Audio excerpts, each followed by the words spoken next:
Folks, Black Star Network is here. Hold no punches. I'm real revolutionary right now. Support this man, Black Media. He makes sure that our stories are told. Thank you for being the voice of Black America, Roland. Stay black. I love y'all. All momentum we have now, we have to keep this going. The video looks phenomenal. See, there's a difference between Black Star Network and Black-owned media and something like CNN. You can't be Black-owned media and be scared. It's time to be smart. Bring your eyeballs home. You dig?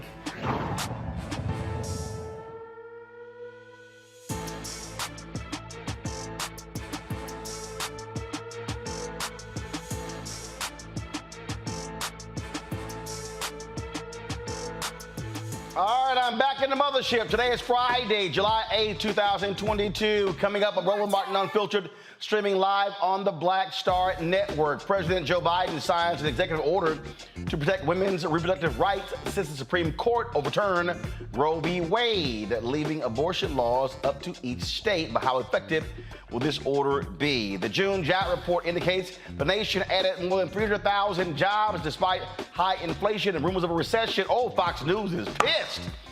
I talked to the chair of the President Council of Economic Advisors, Dr. Cecilia Rouse. She'll break down exactly what these numbers mean to black folks. The show First Kill is topping the Netflix chart.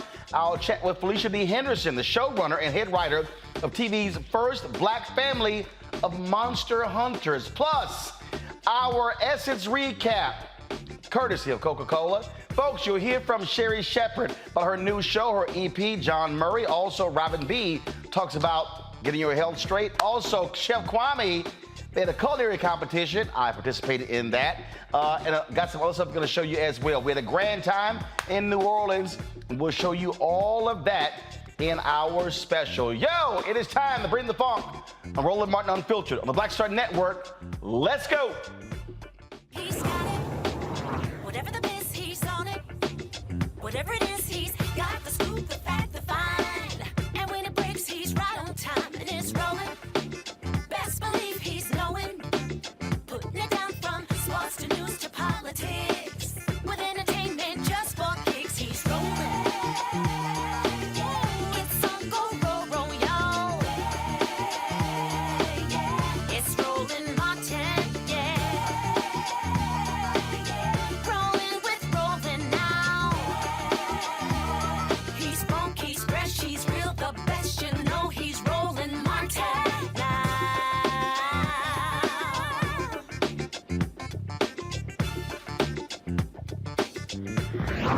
Martin.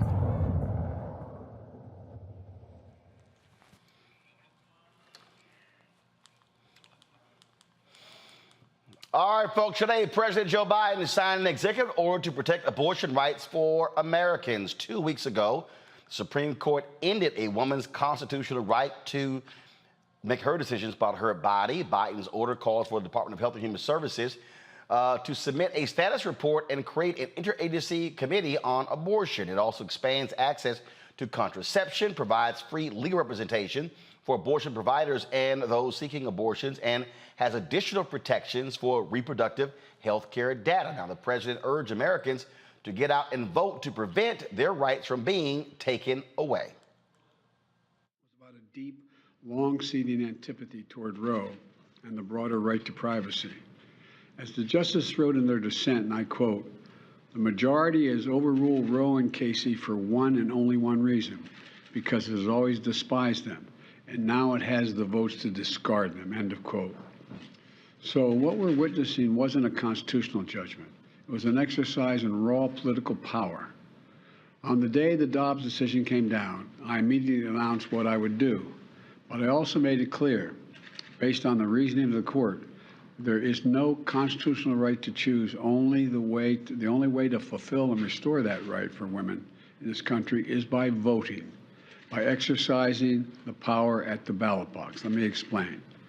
We need 2 additional pro-choice senators and a pro-choice House to codify Roe as federal law. Your vote can make that a reality.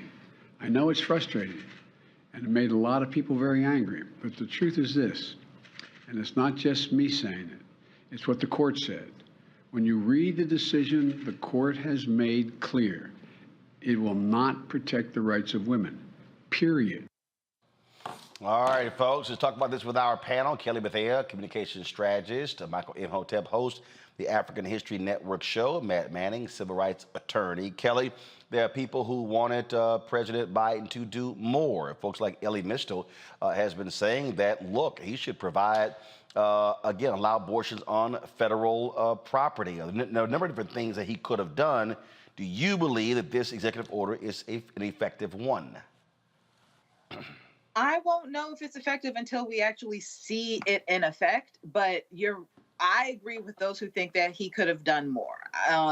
Executive orders wield a lot of power, and we saw that power in action through many presidencies, between Obamacare and Trump executive orders, and even some of Biden's executive orders after he got into office immediately, right? So to say that this was enough, I'm grateful that the administration is doing something, but it always feels like they are considering the other side of the political spectrum when they make decisions like this, when it has been made clear time and again that the other side of the political spectrum does not care. So I don't think it went far enough, but I'm glad that something got done. Maybe this is the start. I hope it is the start. But yeah, we'll see. Matt, for folks to understand how Republicans, how frankly nutty they are, check this out. Texas legislators threaten Sitley over abortion care travel costs. Here's a major law firm, a major international law firm, significant presence in Texas. And these folks are saying, if you dare pay the travel cost for employees, we're going after you. I'm sorry, what the hell right do they have to tell a law firm what to do? Right. They don't have any right, and what they're trying to do is kind of add to that fear-mongering we've already seen with the Texas law that essentially puts a bounty on anyone who, well, before, Roe v. Wade was repealed, they put a bounty on basically anybody who is seeking abortion access here by empowering people to, basically tell on their neighbors or anyone they had credible evidence was seeking an abortion to the tune of a $10,000 fine. So it doesn't surprise me. It's part and parcel with what we've seen the Republicans do.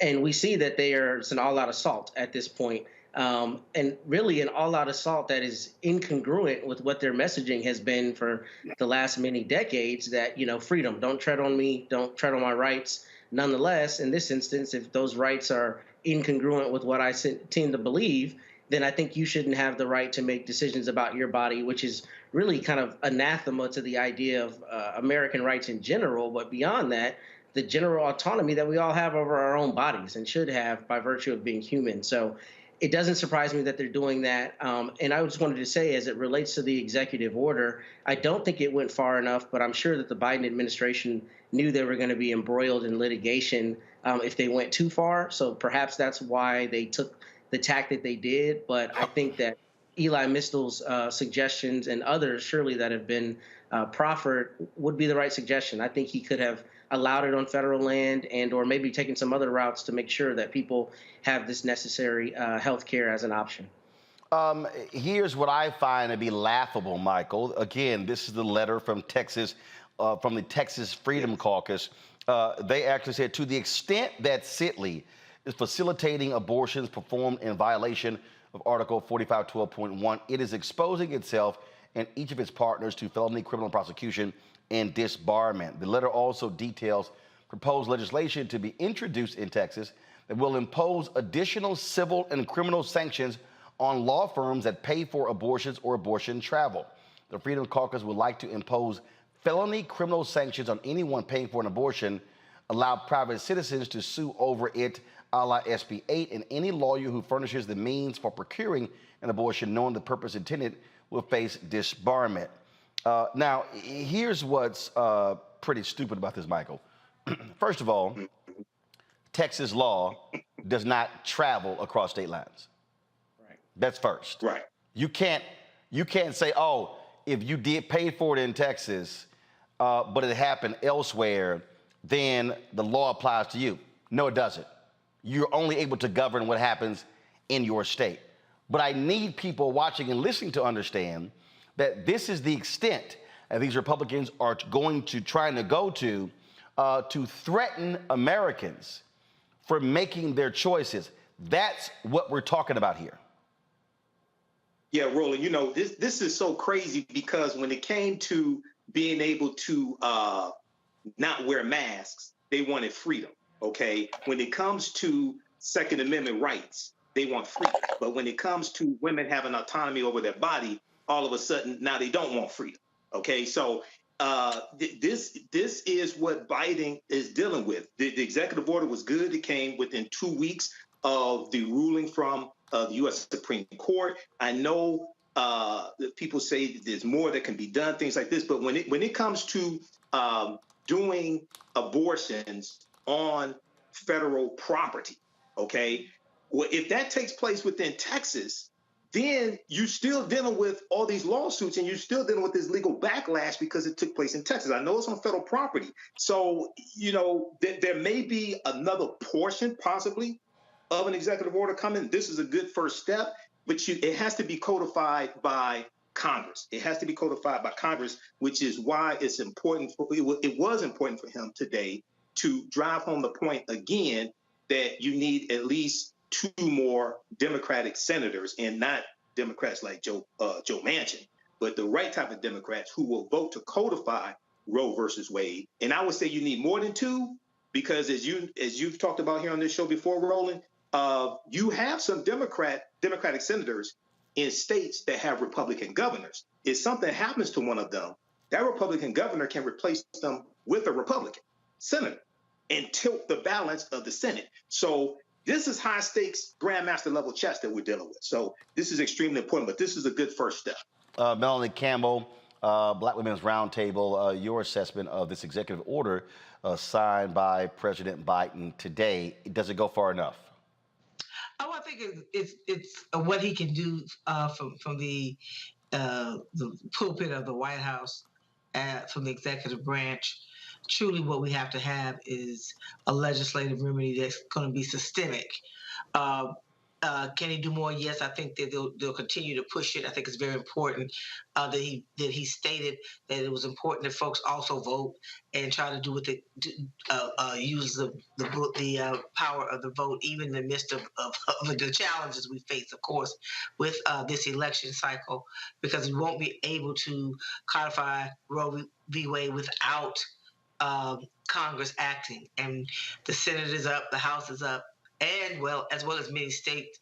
And even as you try to figure out how to roll this back, there are so many governor's races and state legislative races that are also up this year. So I think it's really important. I think also what was important is that they were going to use the Department of Justice that would try to protect people who may end up being charged for driving across state lines.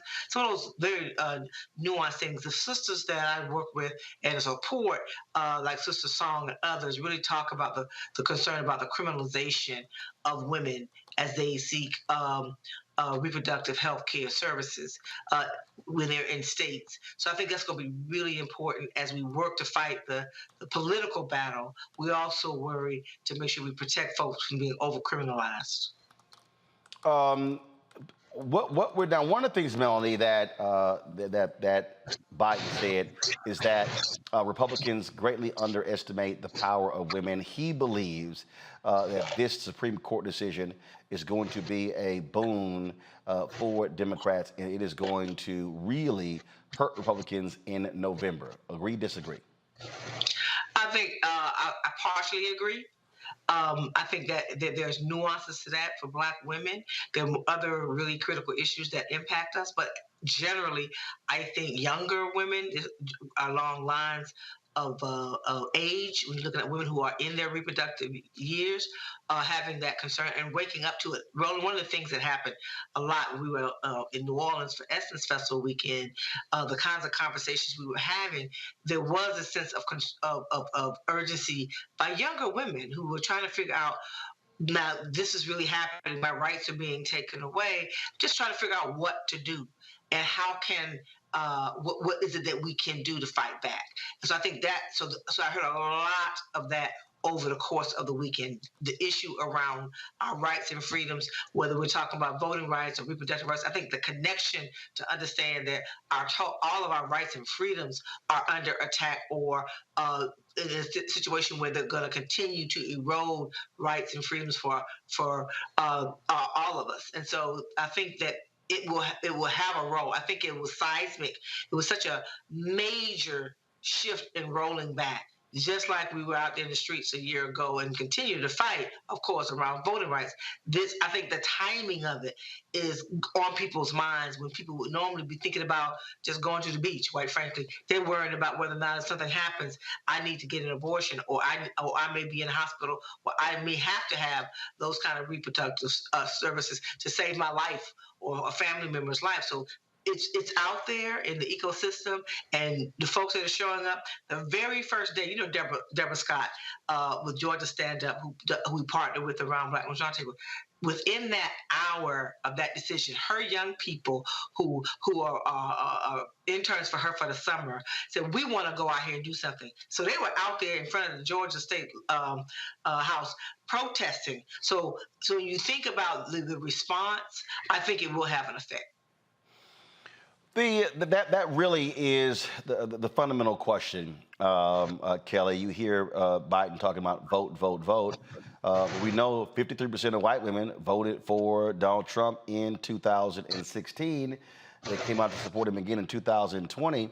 And so if that's the case, was Biden saying correct? Because the reality is the largest group of voters in America are white voters. I still feel like Biden, in a way, is in this, USA Wonderland where everything is kind of sort of off balance right now, but it'll get better. Meanwhile, the rest of America is like, no, this is what it is right now. I won't have any faith until I see the votes come in. Like, I feel like I learned my lesson after Trump got elected, not to trust in polls, not to trust in much of any type of analysis thus far that says anything outside of, the nitty gritty being, white supremacy is ruling the white people right now. I don't know. Like, I wish that he would get on board with, just kind of not being as bipartisan as he is and just getting done what needs to be done. But like I said, we'll see. Look, Matt, bottom line is this here. White women are going to vote like the way they did in 2016, 2020. Me personally, I don't all of a sudden see these white Republican women going, oh my goodness, this is going to be our most fundamental issue. I don't think so. Now, independent women, that could be the case. So the reality, what I keep saying is you're going to have to see Black and Latino and Asian turnout at a much higher rate. But when it comes to Latinas, you got to factor in the stronghold of the Catholic Church when it comes to their perspective on abortion. I think that's correct, Roland, but I think what remains to be seen is the effect of all of the single issue voters who voted Republican for so long because they were so incensed or otherwise energized around abortion. I do wonder what the aggregate effect of that will be. But to your point, obviously, we need more people voting, non-white people voting in mass to make sure that the correct things happen going forward. And one thing I wanted to add that I didn't mention before is I do think that Mr. Biden has a good opportunity to test the bounds of federalism here, because the real fallout of Roe v. Wade is it goes back to the states, right? And you have a patchwork of state policy. So I think one of the things that the federal government can do here is really push those bounds of federalism, because I think Michael alluded to the point earlier, if something were happening on federal land in the state of Texas, the state of Texas might try to fight it, but I don't think that the state of Texas would have supremacy over that federal action. So I think that is one place that they can continue to build on not only these protections, but maybe affording the actual right to people despite it being taken away via this new ruling. Michael. Yeah, Roland, Biden got 81 million votes 2020. 61% of his votes came from white people. That was 49 million votes. 20% came from African Americans. That was 16.9 million votes. The intensity right now, and it's going to continue, I think, as we hear, just like there was a story today that MSNBC ran dealing with how one of the drugs that's used to treat cancer is also used to treat for women use it when they've had miscarriages, and how this can be also a drug that gets banned. This is the next step of this. It's not going to stop here, okay? So if you look out in the streets, people are not marching in the streets because of inflation. They're not marching in the streets because of high gas prices. But women are marching in the streets of different races, are marching in the streets because their constitutional right to safe abortions has been taken away. So I think this is different in some respects to 2020, because now you're actually dealing with the Supreme Court ruling and taking away a constitutional right they've had for 50 years, as opposed to in 2020 or 2016, they were saying it could happen. Okay, so I think I'm not saying all white women are going to vote for Biden. That's not what I'm saying. But I think the game has changed here, and this is an opportunity for Democrats and others who see this as wrong to galvanize the support and actually turn this into votes for the right type of Democratic candidate. Melody, what do you make of all of this drama over Supreme Court Justice Brett Kavanaugh having to leave Morton's through the back of the restaurant because he was because of protesters? Folks, boy, the right, they're really, really upset. I mean, this is the same person who's the same person whose vote. The same person that lied. Well, he lied, but also this is the same person whose vote is forcing women to leave certain states to actually get an abortion. I mean, a 10-year-old girl in Ohio was raped, and she can't get one in Ohio. She has to literally go to another state. But just to show you again, how they operate today, in the White House briefing, Press Secretary Jean-Karine Pierre had to deal with Peter Doocy of Fox News, who was just, and again, this is their thing now. It's like, oh my God, like how dare you question these Supreme Court justices? Watch this. Protesters to intimidate Supreme Court justices when they're out to eat, like Brett Kavanaugh, who had to sneak out of a steakhouse last night. We have been pretty clear on this. The president has been very clear that we condemn any intimidation of judges in this specific question here. We have condemned that. We have signed. He has signed a piece of legislation making sure that they have the protection that they need. But you never said don't go to their houses. So as long as they're peaceful, would you say don't go to a restaurant that a Supreme Court justice is at? What I'm saying is we condemn any intimidation when it comes to judges. The president has talked about this, and we have put out statements in his name and many times. If protesters know that a justice is out to eat at a restaurant, that they can go and protest as long as they are what you consider peaceful. That's okay. Well, we have said that we want to see peaceful protests. That's what we have said. We want to see the protests be peaceful, but when it comes to intimidation, that is something that we have condemned. So where's the line? If these protesters can go to a justice's house and they can go to a restaurant, where is it that you don't think it's appropriate for a group of protesters to go? I just laid out, you asked me about intimidation. We condemn intimidation. We condemn any violence, and we've been very clear. It is a clear definition of what violence is and what intimidation is. Peaceful protest, people should be allowed to be able to do that. In a restaurant? If it's outside of a restaurant, if it's peaceful, for sure. Really? Peaceful protest. Your first question to me was intimidation. So these justices, because protesters do not agree with an opinion that they signed on to, have no right to privacy, is what you're saying. But Peter, this is people have the right. This is what a democracy is. People have the right. To privacy?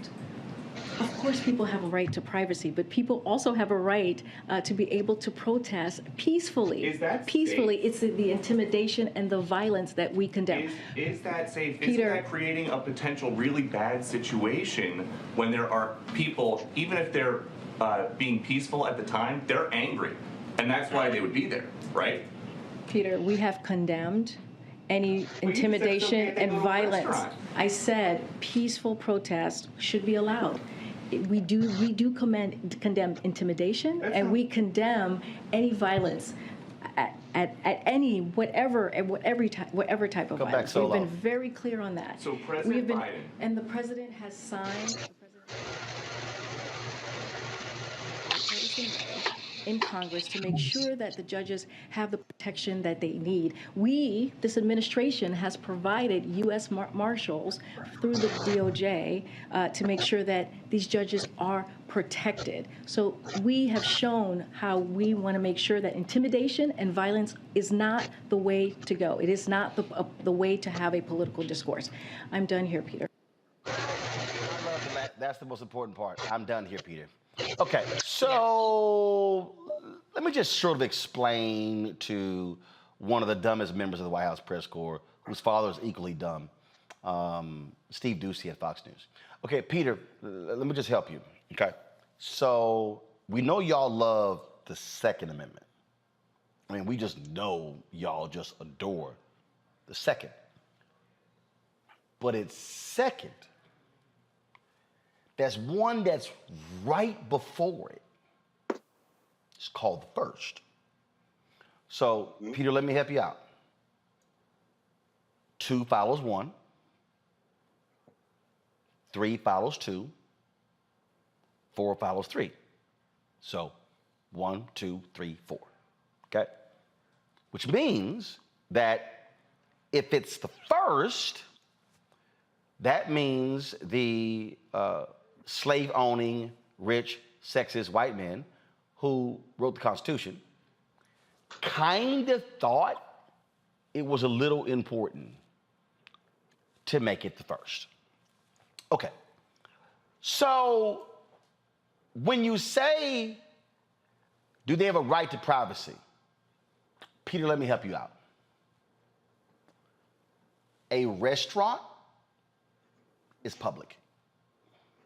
Now, I know that might be a little hard for you, so I'm going to say it slower so it might seep in to the empty space between your 2 ears, okay? A restaurant, a public restaurant is public. It's not a club where you have to be a member to go in. So, yeah, someone can actually protest outside of a restaurant. If they choose to go into the restaurant, well, then management has the right to remove them from the premises. Is that correct, Matt? Just want to make sure the law was straight. That's right. Okay. All right. So they can be removed. So if somebody wants to protest, that thing called the First Amendment kind of helps them, not a little bit, a lot, right, Matt? That's right. Okay. So this notion of a right to privacy, it doesn't exist when you're at a public restaurant. Is that correct, Matt? That's correct. So I get all of these right-wing Fox News people who are really up in arms and upset because people are protesting outside the homes of Supreme Court justices. But last I checked, Melanie, there are 3 branches of government. There is the executive branch, and that's the president, White House. There is Congress, House, Senate, and then there is the judicial. They are, according to that document, Melanie, signed by the racist, sexist, slave-owning white men, there are three co-equal branches of government. We're on the same page? Correct. Okay, now, there are three, so they're co-equal, which means that there are people who literally, and we're 2 blocks away, they can actually stand in front of Biden's White House. That's right. And protest, and he can actually hear them from the street. Senator Chuck Schumer has said folk protest outside of my house constantly. So why all of a sudden is there this belief that somehow the Supreme Court justices are so separate that you can't protest in front of their house when they are a co-equal branch of government? You get the good with the bad. When you choose to become a Supreme Court justice with a lifetime appointment, guess what, boo? Suck that shit up. You might get some protests. Right. Well, Roland, the other part of it is the hypocrisy of saying that they deserve privacy when what they have done by reversing Roe versus Wade is strip away a woman's right to privacy. Right. So some folks go to. I think, and we know it's about changing the subject for that reporter. It's like you just kept going on, and she answered the question. I wish you would have just told them to dismiss them a little sooner, because at the end of the day, that is the bottom line. It's like people have a right to protest. If you're out in public, whatever elected, if you're a public official, people have a right to protest, and again, peacefully, and all of that she said. But at the end of the day, how dare you talk about privacy when you have ripped away women's right to privacy to make those decisions with her family or significant other, or just with herself, to be able to do what she needs to do with her body. That God gave women the power to bring in life into this world, and understand that all that goes with that. Black women die at a higher rate than any other demographic in this country, because of the systemic racism innate in healthcare. And so the fact that they would sit up here and act like they need privacy, then cook at home. Matt, this is real simple. They are public officials who are being paid by taxpayers. The public has every right, according to the First Amendment, to protest Supreme Court justices. And not only do they have every right, the public has every right in at least 3 places. You have the freedom of speech, you have the freedom to assemble peaceably, and you also have the freedom to petition the government for a redress of grievances. And I would argue that's precisely what this is. If I'm letting you know how dissatisfied I am with your decisions, doesn't matter if you're sitting down eating, in a restaurant or you're out on the street, I have every legal right to tell you how I feel about you and about the bad decisions that you're making. And I think Melanie hit the nail on the head. Not only is there hypocrisy, we notice that conservatives particularly try to use the Constitution as both a bludgeon and a block, a shield. And you don't get to have it both ways. If you're going to follow the Constitution, then the Constitution imbues every single citizen in the United States of America to tell Brett Kavanaugh that he needs to kick rocks. If that's what they want to do, they get to do that. Again, the clutching of pearls, Kelly, is hilarious, as if they don't have the right, they can't be protested. Yes, they can, and frankly, they should. Right. I just don't understand how, the hypocrisy of conservatives calling progressives and the like snowflakes, only to complain about a peaceful protest outside of, albeit private residences, but public streets. It's laughable to me. And like Melanie said earlier, they essentially took away the right to privacy, and not just any right to privacy, the most intimate right of privacy being that of between a woman and her doctor. Like, no one is supposed to know about what goes on between that. Like, that's why we have HIPAA and all these laws to protect the right to privacy between a patient and a doctor. So for you to take that most intimate aspect of privacy away to complain about a protester in a public place, and actually try to make the notion that a restaurant is somehow a more private setting than that of a doctor's office, I mean, it like I said, it's laughable. It is absolutely laughable, and he needs to get over it. This is real clear, Michael, and that is, if you don't want to be protested, resign. Resign. Well, if you want privacy, if you truly want privacy, leave the public sector. Now you got privacy. Well, that's one thing that could happen, but that goes for all 9 of the Supreme Court justices. But yes, it does.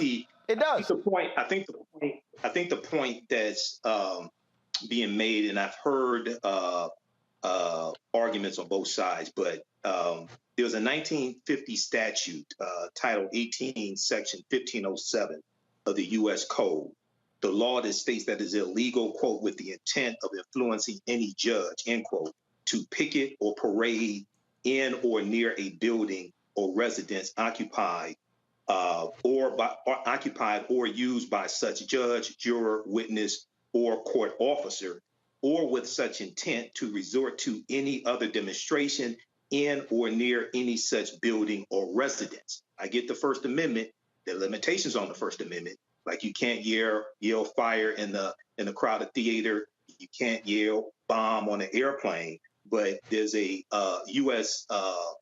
Code as well that governs protesting outside of a Supreme Court justice's home, et cetera. So even though I loathe and abhor Fox News, even though I loathe and abhor Peter Ducey, but there is federal law. Now, maybe this has to be adjudicated. Maybe this has to be tested in court, et cetera. But the people who make the argument that it's illegal to protest outside of a Supreme Court justice's home, they're citing Title 18, Section 1507 of the U.S. Code. No. But here's the problem. Here's the problem. Mm-hmm. The problem is this is a decision that has already been made, right? The genesis of that law is trying not to intimidate the judges. But if the judge has already made a decision, I don't think there's a prohibition against going and saying, you made a decision that I don't like. Now, I think your point is valid, Michael, as it relates to subsequent decisions that might come, but you'd have to be a pretty intrepid prosecutor to try to argue that I somehow influenced the decision I didn't know was coming down the pike.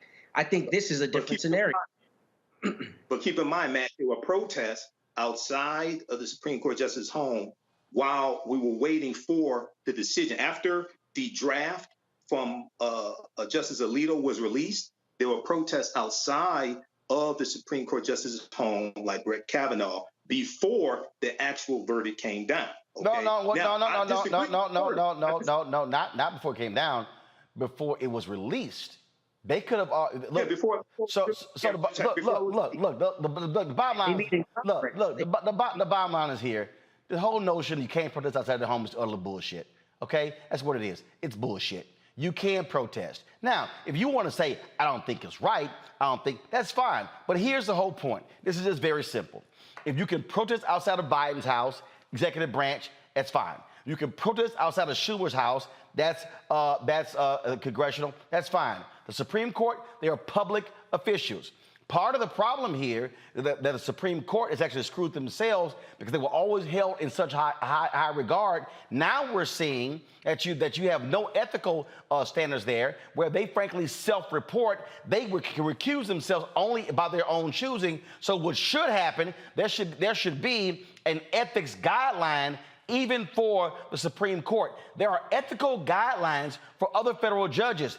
The way it's positioned, can do whatever the hell they want, and that's a problem.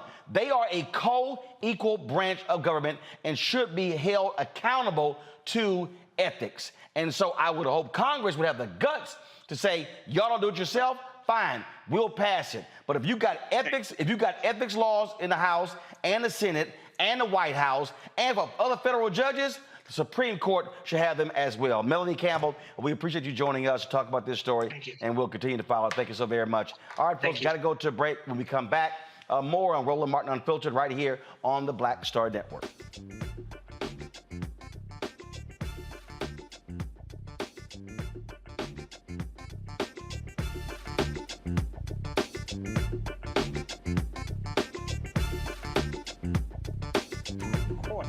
to Spike Lee. Of course, who didn't? I mean, he's a genius. But then also, I was this kid from Brooklyn, right? That felt like, you know, give me my damn respect. I made this, you know, this creative art, right, that people are responding to. And it would have been great if we had the opportunity to sit one-on-one. Hold on one second. Okay. Spike. What's up, babe? So I'm in LA right now. I got a one-on-one series with my network, Black Star Network. And I'm interviewing Matty Rich. I appreciate that, bro. That's a big moment, man. That was like, man, that was good. Got me all choked up. That's good. Well, I'm all about connecting.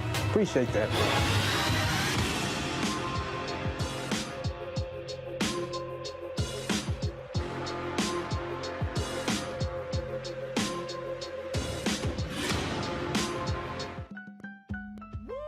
We're all impacted by the culture, whether we know it or not. From politics to music and entertainment, it's a huge part of our lives, and we're going to talk about it every day right here on The Culture with me, Faraji Muhammad, only on the Black Star Network.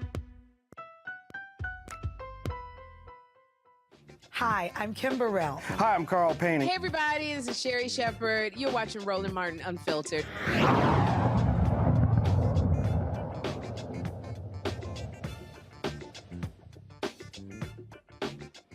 All right, y'all, jobs report dropped today, and guess what? Ooh, the folks at Fox News were really pissed off because they were sitting here getting ready to say, oh my goodness, we're gonna be seeing a significant bad jobs report. Remember they said the exact same thing last month? And then, of course, when it actually came out, then they were a little embarrassed by what actually happened. In fact, I was cracking up laughing. At some of the videos that were posted by Media Matters. Y'all watch this one here. 100,000 more than what was expected. The problem is that Americans are actually dipping into their savings because of inflation. So they're running out of their savings. What do you do when you're at home and you run out of savings? You go back to work. So we might be in a recession, and that means that a lot of those 11 million job openings will dry up. This is some recession we're having, isn't it? Yeah. I mean, right. You know, 372,000 jobs. I just have a hard time calling a recession with a 3.6% unemployment rate and 372,000 jobs, an average job growth over the course of the year of 456,000 every month. 100,000 more than. So that's another video I had got to show y'all that I thought was really funny. And so, you know, the jobs report drops around 9:30 Eastern on the first Friday of each month. So check this one out. Again, this is all for shits and giggles. The White House is bracing for what's expected to be an underwhelming June jobs report due out in a little over 2 hours. The data is projected to show the weakest job growth since April 2021. 2 hours later. The new monthly jobs report beating expectations. The U.S. adding 372,000 jobs last month. 5 minutes later. But we'll see if this is the last strong report that we see before evidence of a recession, Bill. Okay. Mixed story, in my view. Are we dipping or dropping or going the other way? Maria, thank you so much. Great analysis. The White House is bracing for what's expected to be an underwhelming. I'm sorry. Are we dipping or dropping? Did y'all dumbasses see that? I'm just... Again, y'all, these people are absolutely laughable. I did have a chance to catch up with Dr. Cecilia Rouse. She is the head of President Joe Biden's White House Council of Economic Advisors. Here's our conversation. Doc, let's get to it. Your haters were going, oh my God, we're going to see numbers drop. The recession is beginning. Mostly people at Fox News and Fox Business. But they were in for a rude awakening. They were. So they were expecting, so forecasters were expecting job growth in June to have been about 250,000 jobs. Instead, we had growth overall of 372,000 jobs. That actually masked that the private sector actually increased employment by 381,000. We saw a little bit of drop of employment in the federal government sector. So overall, it's a report that suggests that the labor market continues to be robust. We have had a historic recovery from the pandemic recession. with this fastest growth in employment in several decades, fastest recovery in labor force participation from the last several recessions. We look at unemployment. The unemployment rate remained at 3.6%. We did see a slight tick down in labor force participation. That can be a little noisy from month to month, but we would like to see more people getting back into the labor force, whether they're looking for work or actually have a job. But overall, this report reflects that we are, almost recovered from the pandemic. In fact, the private sector job growth puts us above the employment level before the pandemic started. Let's talk about Black unemployment rate. I saw Dr. William Spriggs stating that Black labor force participation is on the uptick, and then again, in terms of what is it showing? He said, "quote Black labor force participation is highly sensitive to whether employers are actually hiring. So it was a strong sign when it was surging earlier this year and went above whites in June. However, it failed. That is a sign of frustration with employers in hiring." Well, look, what we saw in terms of the labor market for Black Americans is from 6.2% to 5.8%. So that is a decrease in the number of, or the percentage of Blacks who were looking for a job and couldn't find one. At the same time, what Dr. Spriggs is referring to is the fact that there was a slight uptick in the percentage of people who decided that they were not participating in the labor market. He's right that for Black people, they can be very frustrating when they don't believe that there are jobs for which they'll be hired. But at the same time, I would flag that these numbers vary from month to month. And so at the Council of Economic Advisors, we like to look over periods of time and not get overly focused on the ups and downs from month to month. And if we look back over the pandemic, we know that the unemployment rate for Blacks has fallen dramatically, faster than in the prior several recessions. And we know that the employment rate has also increased dramatically. So this is still a strong report. Obviously, we want to be watching and paying close attention to how the labor market evolves for all Americans, but especially for our most vulnerable, including Black Americans. But this report reflects still a strong report as I read it. Wages. What does this report tell us about wages? So what this report said was that from month on month, we had an increase of about 0.3%. That is actually a slight deceleration from 0.4% in the month prior. So while there was increases in nominal wages, which is a good thing, it has decelerated, which may seem counterintuitive, but actually is a good thing as well for where we are given inflation. Because what we know we want to avoid is for wages to be increasing rapidly during a period of inflation, because it becomes, we can cause a spiral where when wages go up, it increases the cost for employers, which causes them to raise their prices, which causes more inflation. So this was welcome, and especially since we saw this moderation on average wages. But for our lowest paid sectors, such as leisure and hospitality, transportation, and warehouse, we actually saw very robust wage growth, which is reflective of the fact that they're still challenged in finding workers, and those are our lowest paid workers. So it's welcome for them to be seeing wage increases of this magnitude. And of course, again, when we see these stories come out for the last several months, you've had the doom and gloom of gas prices. But I saw a tweet yesterday said, "Hey, media, gas prices have dropped 22 cents in the past couple of weeks," and so it's amazing how the doom and gloom folks are talking about that. So, from an economic standpoint, what are we seeing when you talk about gas prices and inflation? Do you believe that we're seeing a situation where inflation potentially could be coming back, especially with the moves by the Federal Reserve? Well, the Federal Reserve is focused on taming inflation, and the president very much respects that is the role of the Federal Reserve. He himself is doing what he can, whether that's by trying to lower prescription drug costs, lower childcare costs, by giving the Fed their independence, and by reducing the deficit, which is another way of ensuring that there's not too much fiscal stimulus, as we call it, too much. The federal government isn't trying to prop up demand inadvertently. The president wants to do so by raising taxes on the very wealthiest. And for corporations, not only is it fair, but it helps to raise revenues to make the kinds of investments in our economy that we know are so important. But what I would say is that, inflation is a problem. The president recognizes that. I recognize that. Gas prices are part of that challenge, as are food prices. That is part of what we call headline inflation. If we take out energy and food, which tend to be volatile, I'll come back to that in a minute. They tend to be volatile. We look at core, which is what the Federal Reserve is really focused on. Core inflation has moderated over the last couple of months, which is a good sign. But really, gas prices, food prices, that's what affects everyday Americans, where we welcome the decrease in gas prices over the last couple of weeks.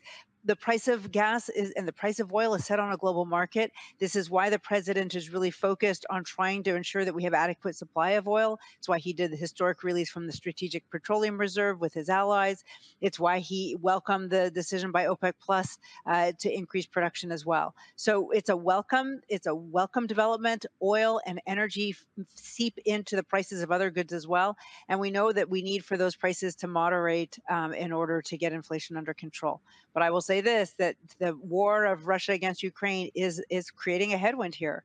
And we would welcome resolution to that just as quickly as possible in order to get our oil markets, energy markets back on track. And on that point, which is the last question here, I was talking to some folks from some African nations. And again, what people don't understand, what's happening in Ukraine with Russia has had an impact on the food supply, on grain, not just on the United States, but other countries as well, all across the globe. So, I'm constantly trying to explain to my audience, hey, y'all, we literally are living in the global economy. We have to stop acting as arrogant Americans, thinking somehow that what happens somewhere else does not have a ripple effect and does not affect us. It absolutely does. Absolutely, absolutely. So the Ukraine and Russia provide a lot of the grains and wheat for the rest of the world. The United States, we're a net exporter of many grains and of wheat, so we're not as much directly affected by the war. But we are working with Ukrainians to try to get their grains and their wheat onto the market through the port of Odessa in particular, and finding other ways to get it out so that we can get it to those who really do depend on exports from the Ukraine, from Russia, in order to feed their countries. It's a problem that we are focused on. It's a problem the World Bank and IMF are focused on, and many other aid organizations, because as you just pointed out, we are a global economy. There's a lot of trading that happens, and we need to ensure that, in particular, we don't, we ensure the well-being of individuals around the world. All right, then. Well, Dr. Rouse, always glad to have you on Roland Martin Unfiltered, breaking these economic numbers down for us. And so we'll continue to watch it. And again, hopefully more of our folks will be participating. We'll be seeing higher wages and an improving economy, which benefits all of us. Thank you. It's been a pleasure. But it is pretty funny, Matt, to watch the folks at Fox News be like, damn, 372,000 jobs added. It couldn't be more obvious that, it's not about reporting the news. Clearly, it's about, going along with the narrative. And I would think their editors would be smarter than vacillating that quickly. But I wanted to commend yours because I think the SpongeBob additives were perfect. I mean, it really gave me a good laugh on top of the ridiculousness of what we saw from those reporters. But they don't even try to hide it. I mean, they just keep it real that obviously they're pandering to that base they're pandering to. So, it is what it is. But I don't even know what to add beyond that. I just laugh at them every single time, Michael. Roland. They upset. Roland, they're rooting against America. But what do you expect from the coup plotting, the white nationalists, domestic terrorist sympathizers at Fox News, the replacement theory propagators like Tucker Carlson? What do you expect from them? When you look at the American Rescue Plan, no Republican in the House or the Senate voted for the American Rescue Plan to rescue America during the COVID-19 pandemic. So now you have them once again rooting against America. This should be very clear that all those, and these are the same people who have the trader-in-chief, Benedict Donald, on Fox News to continue to propagate the big lie. So this should be very clear for African Americans and everybody else watching. This should be very clear.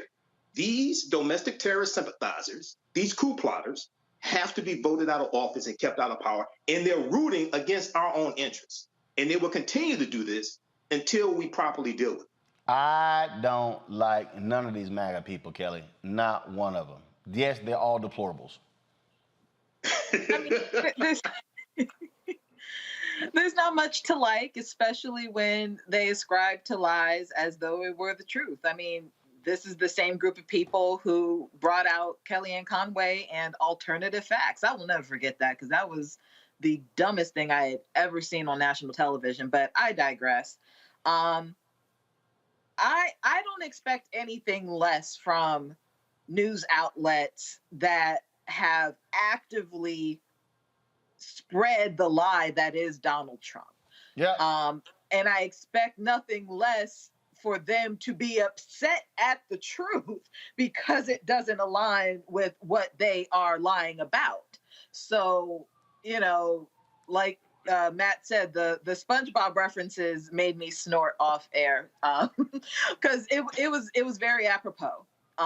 And there's nothing like being here on a Friday evening and seeing Fox News reporters with egg on their face because they were wrong and they don't know how to clean the egg off. Again, I love to laugh at them. All right, y'all, got to go to a break. We come back, more news. Wisconsin Supreme Court gets rid of ballot drop boxes. Yeah, Republicans wanted that to happen. Also, black woman is going to be president of the Las Vegas Raiders. Also, we got some other news. And we'll talk to a sister who is the showrunner of a show on Netflix, Black Folks Chasing Down Monsters. You mean tell me we ain't the ones who died in the first 5 minutes? That's new. You're watching Roland Martin Unfiltered on the Black Star Network. Download the app, y'all. Available on all platforms. Even Felicia got a kick out of that one. Y'all, Apple phone, Android phone, Apple TV, Android TV, Roku, Amazon Fire TV, Xbox One, Samsung Smart TV. You can also support us in what we do. Of course, your dollars make it possible for us to travel all across this country. See your check and money orders too. P.O. Box 57196, Washington, D.C. 20037-0196. Cash App, $RM Unfiltered. PayPal's are Martin Unfiltered. Venmo's RM Unfiltered. Zelle is Roland at RolandSMartin.com. Roland at RolandMartinUnfiltered.com. We'll be right back.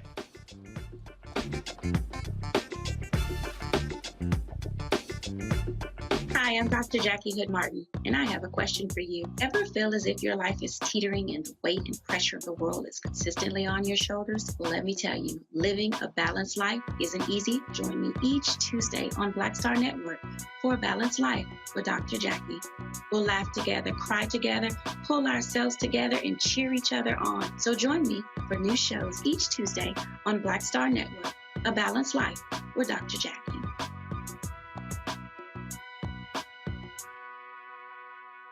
Pull up a chair, take your seat at the Black Table with me, Dr. Greg Carr, here on the Black Star Network. Every week, we'll take a deeper dive into the world we're living in. Join the conversation only on the Black Star Network. Carl Payne pretended to be Roland Martin. Holla! You are watching Roland Martin, and I'm on his show today, and it's what? Huh? You should have some cue cards. Hey, what's up, y'all? It's your boy Jacob Lattimore, and you're now watching Roland Martin right now.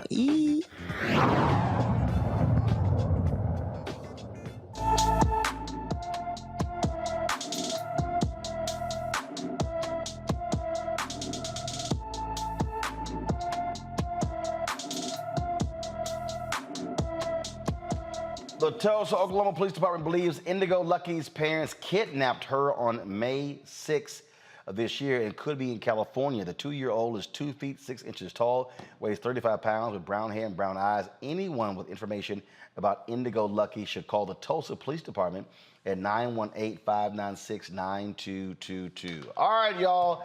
I was telling y'all about this new show on Netflix where black folks, that's right, chasing down monsters. It's called First Kill. Check out this trailer for the supernatural teen drama. I'm from a lineage thousands of years old of the best monster hunters to ever walk the earth. Even on good days, I feel like I still don't fit in. Like everyone else has it all figured out. Oh yeah, that. I haven't told anyone, of course. You are a legacy vampire. Made vampires would love to see their reflection in a mirror. We're hunters. More importantly, you're my daughter. Which is why we've decided you're ready for your first kill. Here's to killing monsters. Your body is changing. Yeah, my body. But very soon, you are going to have to make your first kill. Hi. It's Juliet, right? Yeah, you're Calliope? Well, Cal's good. Who are you, Calliope? Where'd you come from? Addicted to loving you. How does it feel? You're nothing like the monsters I grew up hating. I just want to live my life. Can't be together. It won't work. I've forbidden you from seeing her. We're not supposed to be. I know my feelings for you are real. Juliet and every legacy in Savannah dies tonight. Run now! I'll kill for you.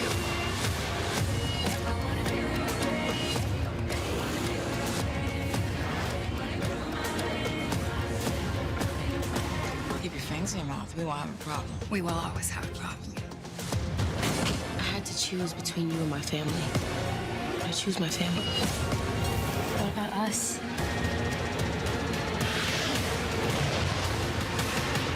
Faced everyone, monster and human, who tried to come between us. We got this. I'll kill for you. All right, joining us right now is Felicia Henderson. Felicia, glad to have you on the show. What's happening? Not much. It's so good to see you. I can always count on you, my Divine Nine brother, to represent. Come on now, I'm always do that, and so it got to do that. So tell me about this show, because normally in these old scary ass shows, black people we dead, and the credits ain't even finished rolling. You know it. It's the biggest reason that I was drawn to this, actually, is, I read the script. I didn't have time to read the script. My manager kept saying, will you please read it? I promise you it's different. And I got to it. I got halfway through it, and I called him right away. I was like, the monster hunters are black? And it's a whole family. It's not just that one character who's the sidekick. So to have a black family at the center of this, I was in. So, okay, so this is a lot different than what you've normally done. You know what? Yes and no. I will tell you, I'm a comic book nerd from childhood. And I wrote comic books for DC Comics for a while. I wrote Teen Titans and Static Shock. And so I've been doing that. I don't talk about it a lot. It's sort of my side for fun gig. And, I wrote on The Punisher for Netflix. And I'm also right now adapting another Demon Hunters show. And in some ways, Roland, hear me out, it's sort of the child of something like Soul Food, that had a black family at the center. But it was time to move such a black family to the center of a genre show. It's, one of the few places in that supernatural where we are still not normalized. Our presence, anyway, in such shows is still not normalized. So for me, getting an opportunity to tell a story about a black family in genre is my sweet spot. Okay, let's get some questions here.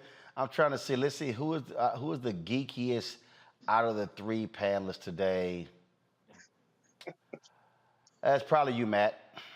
I knew you was coming right here, Roland. I knew it.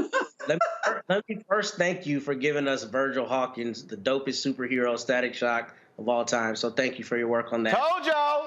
You knew it. Hey, I love Static Shock. We're friends for life. I already feel that. We're going to be friends for life. I appreciate that. But my question for you is, did y'all find any difficulty in selling Netflix on, taking a new direction, particularly as you mentioned, putting a black family at the center of the genre show?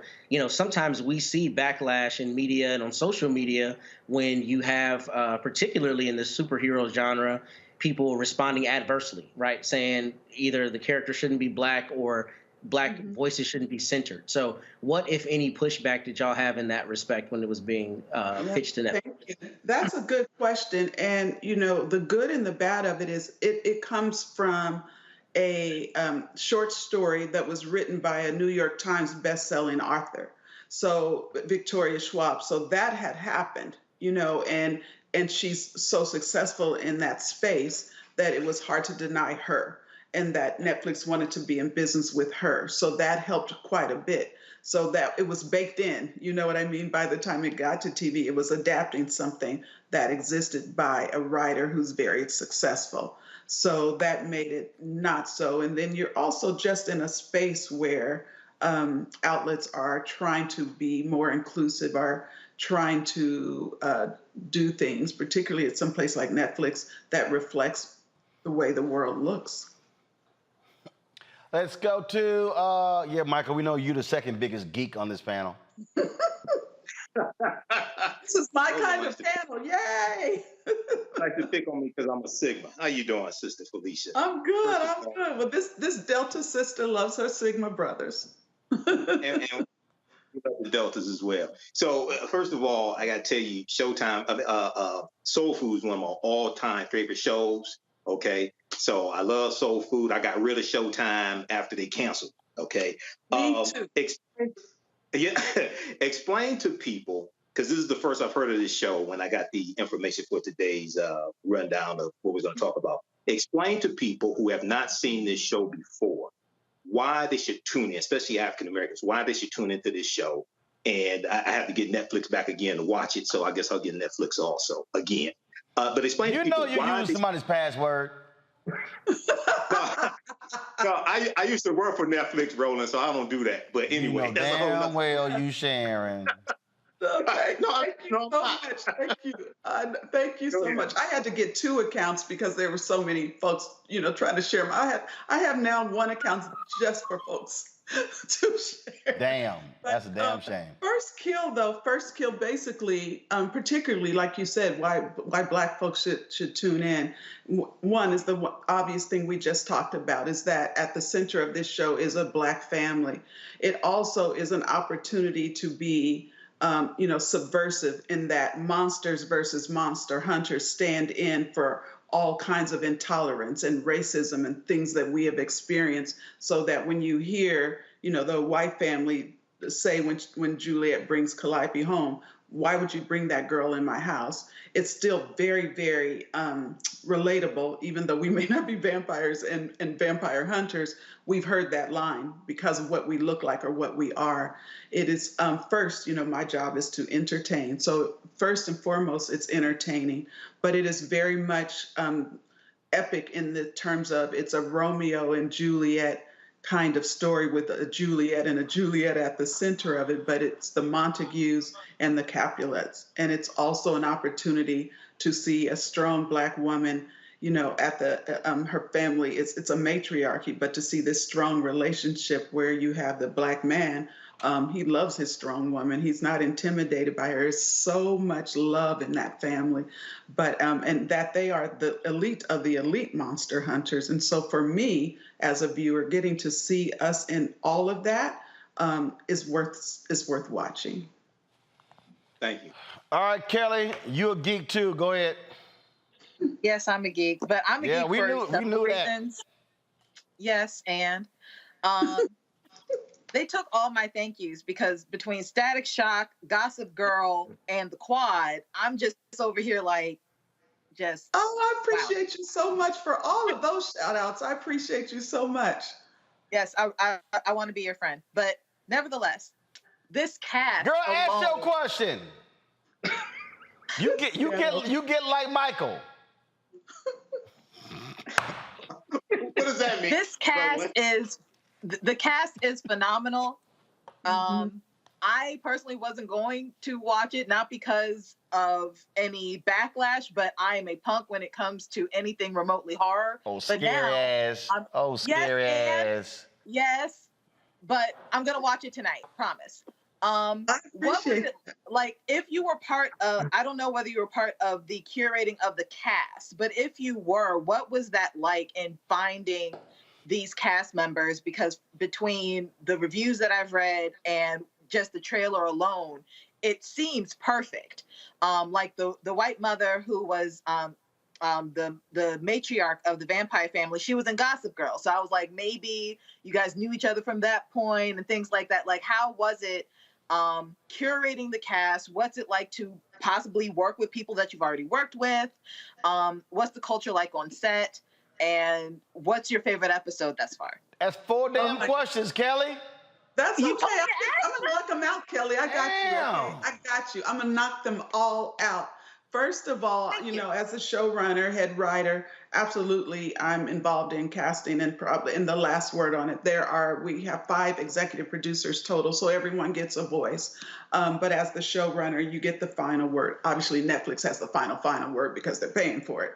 But as the showrunner, you get the final word. I have to give a shout out though to my casting director, Leah Daniels, who brought most of those amazing people to me. Jason Moore, who plays the Black Dad, Jack, I worked with him on The Punisher. So when I literally was reading this script and thinking about that character, I'm like, it's Jason.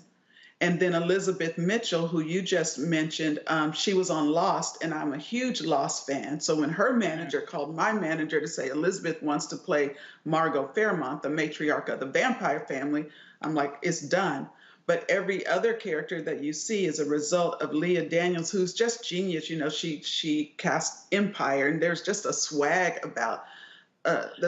about the way she casts. And and Alban Weiss, who plays Talia, the Black mother, she's in Hamilton, and I love theater actors because they always know their lines and they always come to work.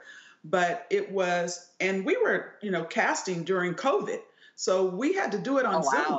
We couldn't even, and so it was like you and me right now, on screen, and the actors had to turn and look and look like they were together. So that really showed you, do they have chemistry? If they could have chemistry on Zoom, then you knew they were going to have chemistry in real life. And in terms of working behind the scenes, this is truly the most grateful, happy, accommodating, hardworking cast I have ever worked with. They very much feel like family. We have a text chain that we're always texting each other every week. Even though we finished shooting in August of last year, but and we were very close because we started shooting COVID pre-vaccines for all. So we were bonded, and we made a pact that no one's going to do anything dumb. We go to work and we go home and we come to work so that we could keep each other safe, and that no one got COVID and then the show would have to shut down. So it just made us all very close. And again, when it was tough, when it was hard, when, the line producer was suggesting it's time to shut down, this is too hard, I kept going because this cast was so incredible and working so hard. All right, gotta ask you this here after Kelly's 18 questions. She did mention the quads. So it's with HBCUs are hot now. People are talking about them. So what's the possibility of you reviving the quad? Oh, that's a good question. And do you ask that because there was a certain character on there named Roland Martin who might want to come back? I'm just saying. Last time, if I recall, that was the highest rated episode that year. I'm just saying. He loves that, you guys. The episode that Roland came and killed was our highest rated episode of the season. And he did do I want to be on it too, though. No, you can't come. No. Yes, I will. Hey, I will disconnect all 3 of y'all. Nope. I'll tell you though, Roland, when BET first canceled the show, I had conversations with them about getting the show back because Netflix was interested in the show at that time, and they would not give it to me. They're like, well, we're going to be starting a streaming service and we don't know. First they said they'd entertain it, then they kicked me to the curb and kept it to, just show old episodes. But it's one of the things I am the most proud of, and the work that we were out there first we probably would have had a better chance had it been, post having a VP who went to Howard, right? But we were a little bit ahead of our time. But it is some of the work that I am the most proud of, and I would gladly create another show set at an HBCU because the image is so important. So the only way the quad comes back, BET would have to release it and give approval. That's absolutely right. Oh, okay. So we just need to go ahead and just start blowing them up and say, release the damn quad to Felicia so she can go ahead and bring it back. Let's do this. Or you can just put me on any of the shows that you're working on right now. That's perfect. That's possible too, Kelly. We can roll like that. I mean, I legit want your email. This can actually work. Kelly. Roland, can I make a quick comment about soul food? No, you can't. No, you can't. No, you can't. Kelly trying to get email, trying to get on the show. Michael, you trying to talk about soul food. Matt over there geeking out on characters. Lord have mercy. Economic empowerment. That's what I wanted to talk about. No. Okay. Lord have mercy. See, y'all love asking. I give y'all one question, and y'all come back with like 17 questions. Lord we have to make the most of the moment, Roland. No, your moment's over. Roland, you always want economic empowerment for black people. Right. Got it. Your moment's over. That's it. Felicia, where do people watch? Please watch First Kill on Netflix. It's streaming now. And it's important, if you start it, you will love it. And you're going to think you know how it ends, but you don't. And I wrote the season finale, so you want to see it. So if you start it, watch it to the end. That's what Netflix cares about, how many people finished the show. That's what they really look at. So keep watching if you're watching. If you haven't watched it, hopefully, Kelly, I'm looking forward to you watching it because you're a little bit scary. Watch when you watch it. You'll be like, oh, that was so bad. Whole scary ass. For the characters, Kelly. It's worth it for the characters. Whole scary ass. And you tell Netflix that you got on this show because I put you on. I keep telling Netflix and Hulu and the rest of these people they should be advertising more with black-owned media. They keep sending me press releases, and I don't put them people on. So I put you on because of you, not Netflix. I will be an ambassador for you. It will be my pleasure. All right, Sade Jenkins, don't get mad at me, but you know how I feel. You know I don't play that. All right, Felicia. I appreciate it. Thanks so much. Nice to meet the team.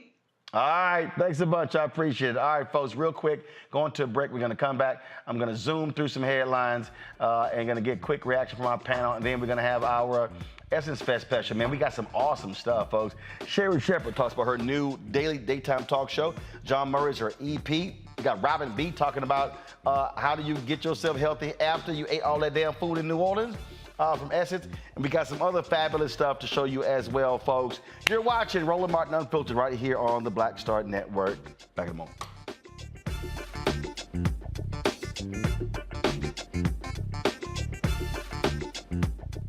I'm Deborah Owens, America's Wealth Coach, and on the next Get Wealthy, what do the ultra wealthy know that most of us don't?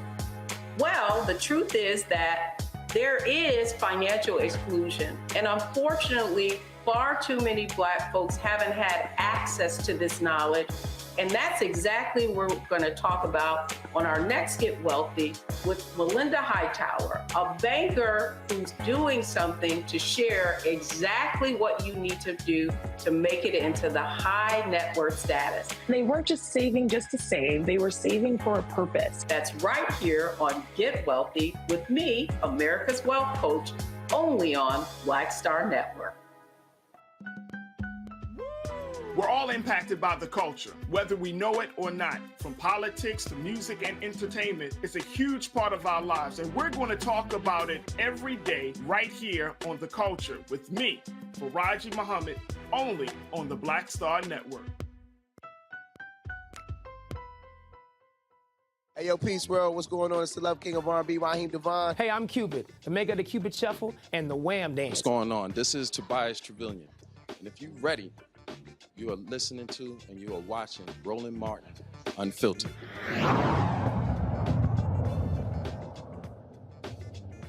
All right, the Wisconsin Supreme Court bans unmanned ballot drop-off boxes. The ruling comes as many new voter restriction laws arise after the false accusations of voter fraud in the 2020 presidential election. This ruling is expected to impact the 2024 election significantly and make Wisconsin a battleground state. Wisconsin's Democratic Chair Ben Wickler said this is about the state's highest court ruling. He said, no matter their politics, those who believe in democracy strive to ensure that every eligible voter can cast a ballot. With its ruling today, the Wisconsin Supreme Court is making it more difficult to vote. It's a slap in the face of democracy itself. Where's the graphic, y'all? Come on. We know this decision will impact people with disabilities, seniors, people living in rural communities, people with limited means, few transportation options, and inflexible work schedules, who are disproportionately young people and people of color. Ballot boxes can only be placed in election offices, and no one other than the voter can return a ballot in person. However, ballots may be mailed in. We know it's all bullshit, Matt. They just pissed off with the turnout, and then they want to shrink the electorate as much as they can. More of the same, try to keep the people away from their voice, which is the ballot box. This doesn't surprise me, and it's disgusting. Indeed, indeed. All right, y'all. The University of Central Florida's English department suspends its anti-racism statement for violating Governor Ron DeSantis' Stop Woke Act. The department made the statement in 2021 in solidarity with the Black Lives Matter movement, with initiatives to represent and support writers and students of color. DeSantis signed the Stop Woke Act into law to ban schools and businesses from, as he put it, teaching any group is a, quote, person by his or her race, color, national origin, or sex is inherently racist, sexist, or oppressive, whether consciously or unconsciously, and it's a piece of crap. The law was enacted on July 1st. Your reaction, Michael? Well, Florida needs to be desanitized, Roland. And this is an example, once again, of the culture wars being waged by the GOP. We know Ron DeSantis wants to run for president. He's up for re-election November 2022 for governor. And this is an example of how elections have consequences. This was something good that the department did. And you have white supremacists like Ron DeSantis, who has a problem with it. So he must be defeated at the ballot box. Absolutely. Lisa Holder White is the first black woman justice on the Illinois Supreme Court. White, sworn in Thursday, will replace Justice Rita Garman, the state's longest-serving Supreme Court justice. White's appointment comes just a week after Justice Ketanji Brown Jackson was the first black woman appointed to the United States Supreme Court. Before being appointed to Illinois Supreme Court, White became the first black judge in the 6th Judicial Circuit in 2001. She was also the first black justice in the Illinois Appellate Court, the 4th District, in 2013. Holder White will hold the seat until December 2024. She plans to then run for a 10-year term during the November election. Kelly.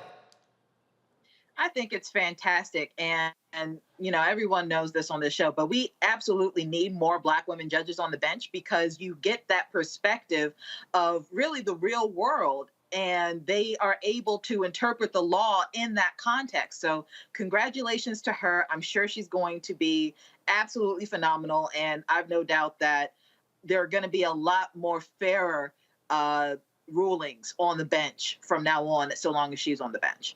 All right, folks, and speaking of first, Sandra Douglas Morgan becomes the first black female president of an NFL franchise. Morgan will serve as the Las Vegas Raiders' newest team president.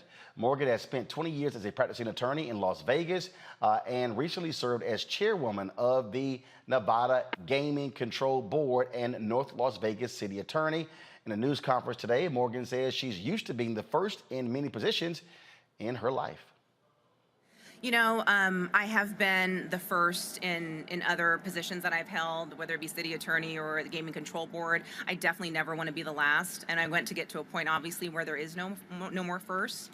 But as I kind of mentioned in my comments, you know, the impact that this has is not lost on me. If I definitely would tip my hat to all of the prior women that were leaders and visionaries, and if I could be an inspiration or help or open doors for any other woman and girl out there, then that's an incredible accomplishment for me. So the importance and effect of it is not lost on me. And I know that sports is a male-dominated industry, just as gaming was. And, you know, we need to continue to break down these barriers. So I'm happy to be here, and again, thankful for the opportunity. All right. Of course, Jason Wright is the first black team president. Of course, he leads the Washington Commanders. Matt, Michael, Kelly, I appreciate y'all joining us. Thank you so very much on this show. Certainly enjoyed it. And I'll see you three geeks next week. Thanks, Roland. All right, thanks a bunch. Y'all, coming up, y'all, we're going to have our Essence special. Man, some great stuff we got there. Y'all don't want to miss it. Sherry Shepherd, John Murray, Robin B., Chef Kwame. Some amazing stuff we shot in New Orleans. Y'all know we covered it different than anybody else. That's how we roll. That's coming up next. Our Black Star Network Essence Festival recap, sponsored by Coca-Cola, is up next.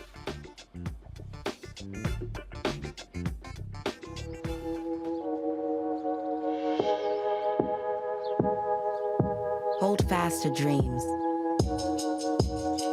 For if dreams die, life is a broken-winged bird that cannot fly. Hold fast to dreams. For when dreams go, life is a barren field, frozen with snow. Lots of oranges, half the sugar, 1,000% delicious. That's simple math. Say yes to simple. Made the simple way. With real lemon juice, 75% less sugar, and say yes to simple.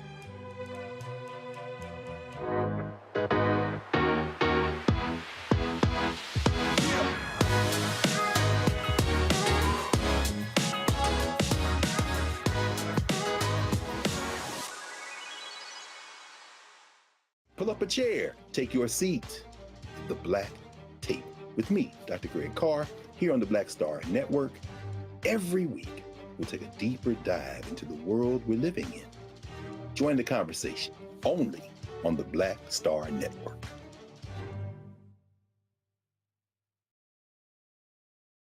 Hi, I'm Dr. Jackie Hood Martin, and I have a question for you. Ever feel as if your life is teetering and the weight and pressure of the world is consistently on your shoulders? Well, let me tell you, living a balanced life isn't easy. Join me each Tuesday on Black Star Network for A Balanced Life with Dr. Jackie. We'll laugh together, cry together, pull ourselves together, and cheer each other on. So join me for new shows each Tuesday on Black Star Network, A Balanced Life with Dr. Jackie.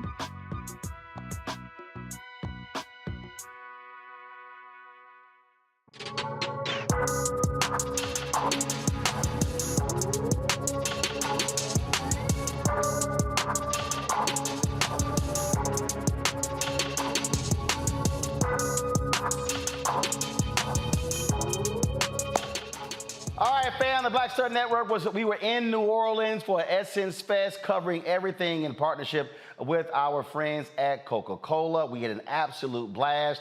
And man, we shot so much content, y'all. We're going to be kicking out this stuff over the next several days. And so let's kick this thing off. I had a chance to catch up with my homegirl, Sherry Shepherd. She has a new daytime talk show launching in the fall. We caught up after her conversation on the Ford stage. All colorful. I don't want to get makeup on you. All good. I'm just sitting here seeing your little workout videos, you know, your little bouncy videos. Oh my gosh, I love you so much, Roland. What's up, baby? Nothing, and I'm so glad to see you. You can't do Essence without seeing Roland Martin. Like, you can't do any event. You can't do the Tom Joyner Morning Show cruise without Roland Martin. You can't do any of the Except for the year Tom banned me. Except for the year you got banned. Yeah, that was 2 years. Can't stand banned. He can't stay banned. But Ford was like, we're rolling. We're rolling. There we go. It's just like Ford proud, Roland proud. Come on now. So it was really nice seeing you. It's like, you know you home. You know everything gonna be all right when you see Roland Martin. Wait a minute. So Guy Torrey, I was in the hotel breakfast. He was like, you going to a Maze concert? I was thinking Frankie Beverly. I'm like, is Frankie Beverly here? Roland the one got on all white. No, I told Guy I'm gonna be on stage. You gonna, and that's Roland. Cause see, in essence, I literally hop on other people's stages. You do. See, they ain't gonna call me. I was gonna invite you up, but you disappeared. No. When y'all were done, I was gonna come back and do an interview. But the play date people, I've been on stage with them many times here. Okay, and see, this is Roland. You know you home when you see Roland Martin. It's family reunion. All right, so you got all kind of stuff happening, but I'm excited about the show. You said something on stage that was powerful when you said 18 years of no, and for me, I remember when CNN said, we're not gonna do a show with you. Right. And literally, I was on the phone with Jonathan Rogers not even 100 feet. And he said, well, we're going to launch a show on TV One. That's right. And that's the deal. And so now, have my own network, I'm launching other people's shows. Exactly. Damn, waiting on somebody else giving us permission. That's it. Don't wait on anybody else to give you permission, because in the time of doing what I'm supposed to do, I did other things that still led me to being ready. So when people say, are you ready? I absolutely am ready. I've been doing my stand-up comedy. I did The View for 7 years. I know the grind, as you do, of doing a daily talk show. I've done Dish Nation. It's like, so it's all these things where I can see where God has been at work preparing me. Because 18 years ago, I didn't know what I was doing. So yes, I feel like don't give up. Don't give up the dream. It just may be not yet. You see, what I love is when we do these shows, somebody else is deciding. Yes. So the ability to say, no, I see this thing different from you, so we're going to have this guest and this guest and having a different conversation. Yes, and that's the thing about knowing who you are. So for me, I work within the confines of a company, but I know what works. Intrinsically, I know, because I know what I bring. So if you say to me, people don't want to see this, I go, yeah, but they want to see me talk about it. I know, and that's the thing, you know who you are, you know what you're bringing. And people heart connect with you. Yeah. And I'm hoping that I can get that same heart connect. It's called authenticity. Authenticity. I'm not going to spell it, but that's what it's called, authenticity. Well, because it's funny, I was talking to What happens when you don't go to HBCUs? Well, actually, I went to Texas A&M, so I can spell authenticity. I know it's I-T-Y, the last 3 letters. A-U-T-H-E-N-T-I, C-I-T-Y. S-I-S-S-I-P-P-I. Hunch your back. We know one thing, Cher will not be hosting the National Spelling Bee competition. I will not. No, I won't, sir. I know how to spell I do. Twice. I know how to spell prenup. Twice. Don't know where this went left, but. And I'm just holding the mic. That's what I love, Okay, Roland. so Sherry did a drop for me, y'all. Yes. About 4 years ago, talking about the wobble. We play it all the time. And she goes, you know how to do the wobble. I do. You do not but do the wobble. I can't do it regular. Because you do, Roland, no matter what dance you give Roland, he got to do it different from everybody. He like the Bobby Brown of New Edition. Everybody in New Edition come out in red. Bobby come out in black and white. Everybody singing, Can You Stand the Rain? Bobby singing My Prerogative. That's Roland Martin. Everybody do the rock, the wobble, the slide, the cha-cha one way. Roland got to do it the opposite way.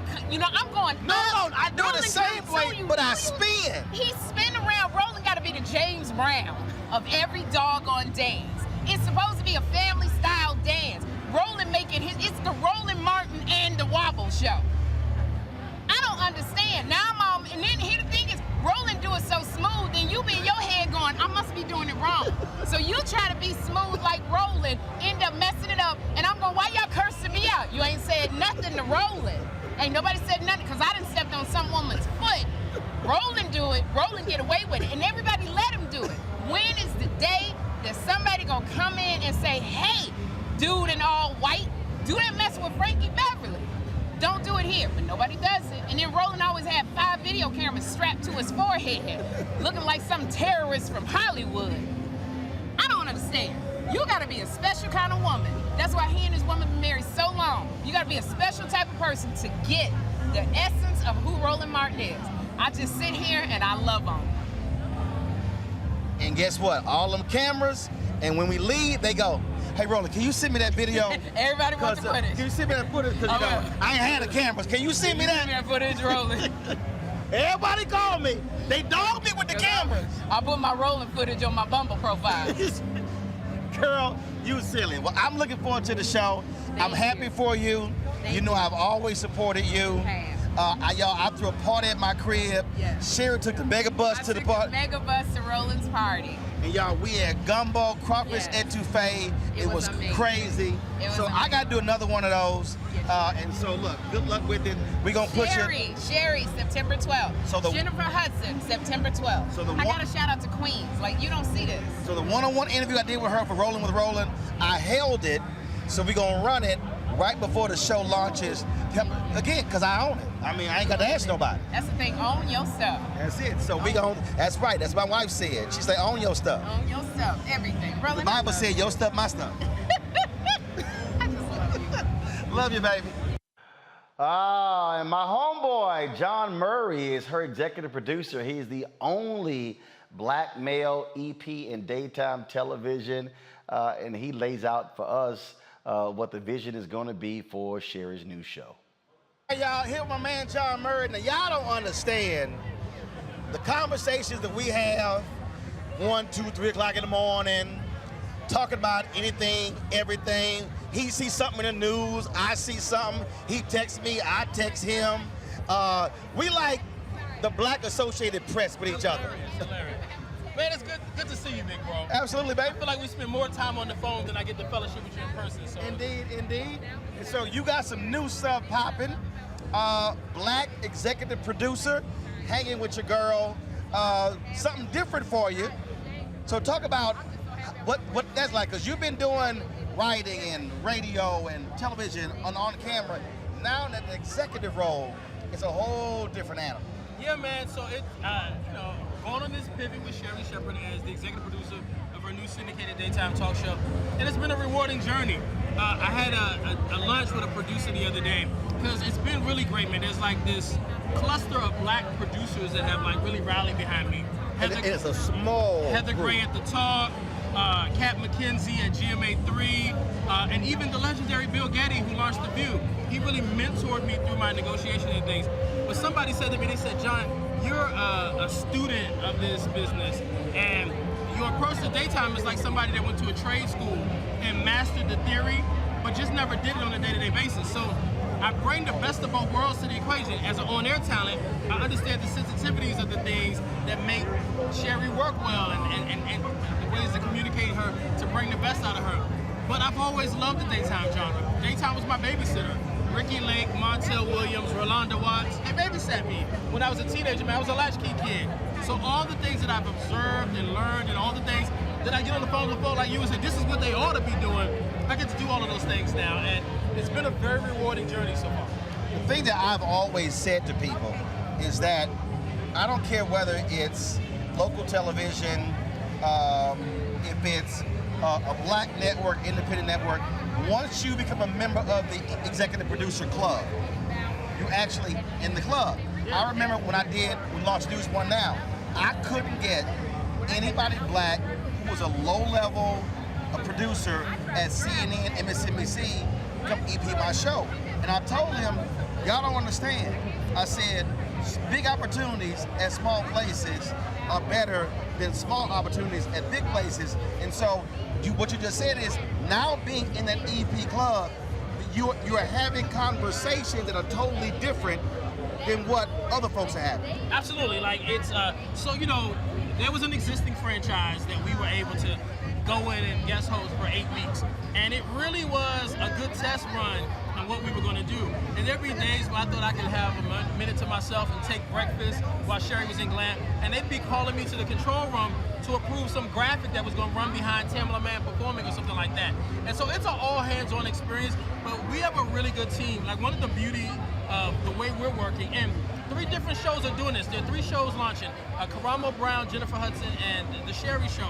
All of them are inheriting the staff of an existing franchise. Jennifer gets the Ellen staff, Karamo gets the Maury Povich staff, and we get the staff that worked on the Wendy Williams show. So the good news is that we're already beginning to be a family, man. We already have a rhythm going. And so I'm so excited for August to roll around so we can start making this magic. Like, looking at the set design, looking at all the things that already have us excited, walking into this new place, this new building, these redesigned dressing rooms, in addition to showing folks that what Sherry's doing is brand spanking new, man. We're bringing joy and fun and 60 minutes of escapism to television. I tell folks that if Ellen and Oprah had a love child, that talk show would probably be Sherry Shepherd, with a lot more of Ellen's personality as far as the humor and the fun. And we're gonna have some inspirational moments. We would like to give a car away. Sherry keeps talking about giving a Ford away, of course, but man, we're excited about giving people a destination that they can, I don't care what's going on in your life, I don't care how many struggles or things you're dealing with, for an hour every day, 11, 10, 12, wherever we air in your market, you can come and have a little bit of fun. I want to go back to your last question. I want to go back to what you just said earlier, because you know this, because of the conversation we've had. I'm always trying to tell people, be a student of your craft to learn the business. So even if you're on air, learn all what's happening around you, so then you understand when you're sitting in there what that person's responsibility is. Absolutely. And then how you then have to respond when something happens. Absolutely, man. Listen, when I was in college, I went to Norfolk State, HBCU. I was broke. And I would go and read the trades, Billboard, Hollywood Reporter, Variety. I learned everything I could at that level. So when I started getting opportunities, man, I was over-prepared for every opportunity. So I was a student of the business, which prepared me for daytime. And I'm still a student of the business. There are times where I walk up to our director, Dean, and I say, hey, Dean, and I ask him a question. He goes, oh, my God, thank you for thinking enough about what I do to ask, because I want to learn what everybody does. Not that I want to be able to direct the show if Dean don't show up for work, and not that I know what buttons to push. But when you're producing, you want to see what he's seeing to make the call. Yes. So, And there's a level of empathy for your craft and your work. I want to respect that. I want to have the fullness of scope, that when I make a decision, I'm thinking about how everybody's responsibilities work to paint the ultimate picture, for sure. That's it.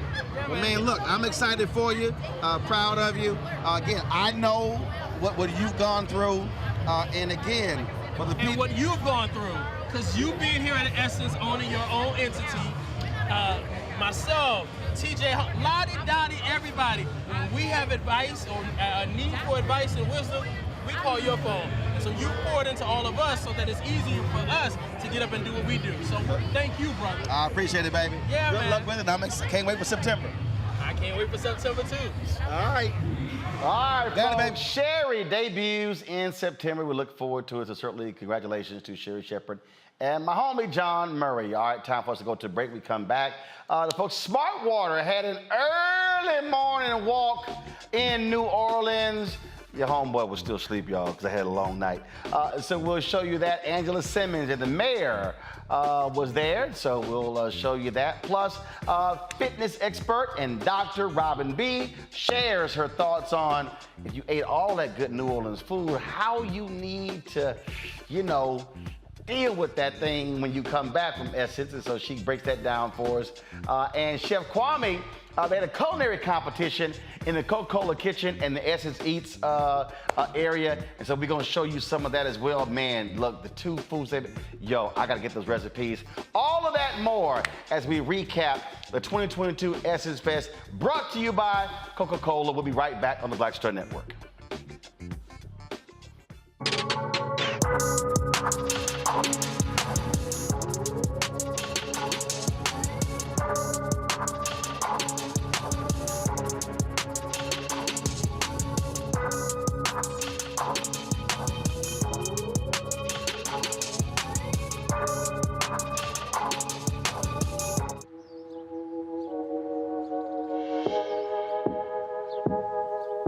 Hold fast to dreams. For if dreams die,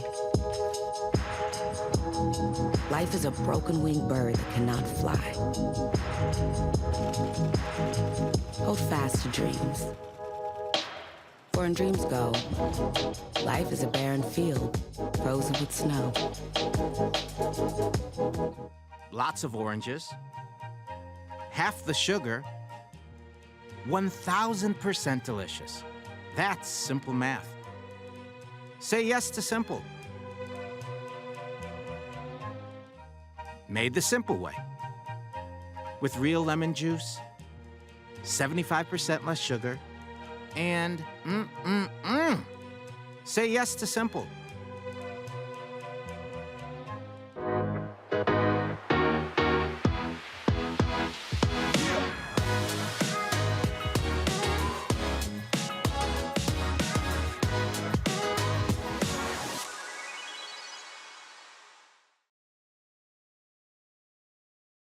Hello, I'm Paula J. Parker, truly proud on the Proud Family Louder and Prouder on Disney Plus.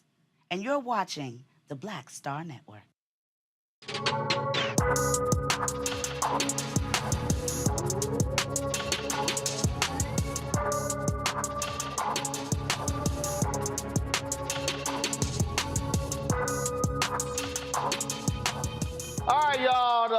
Water, they had an early morning walk on Saturday morning at 7:30.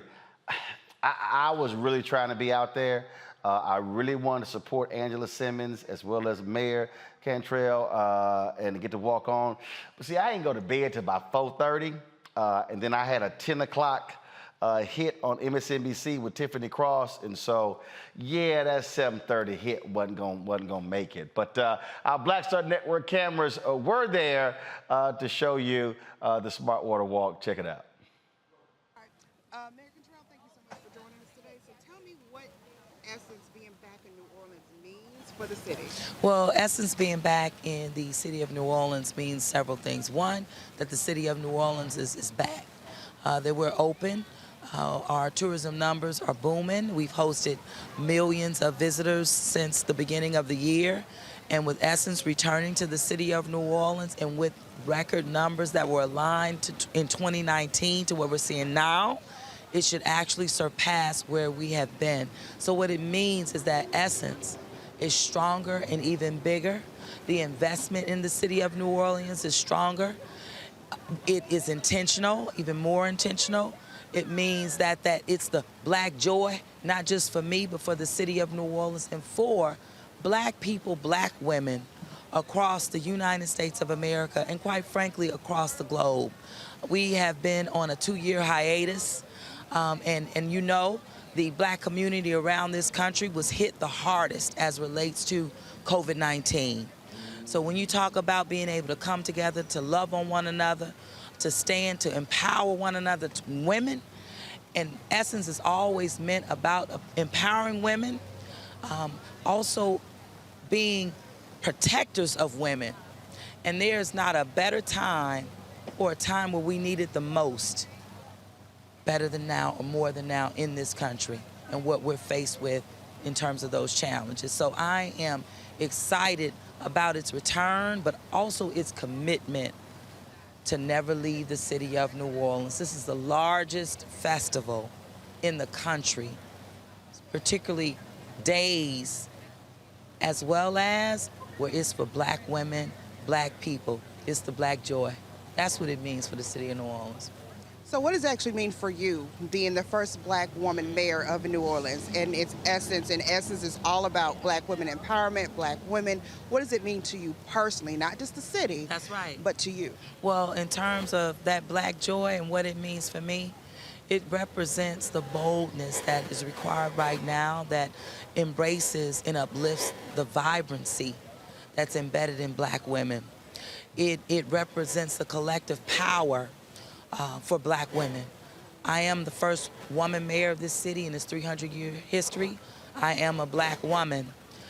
And Black women and even mayors are on the front lines, now more than ever, fighting for their communities, lifting and holding the communities up.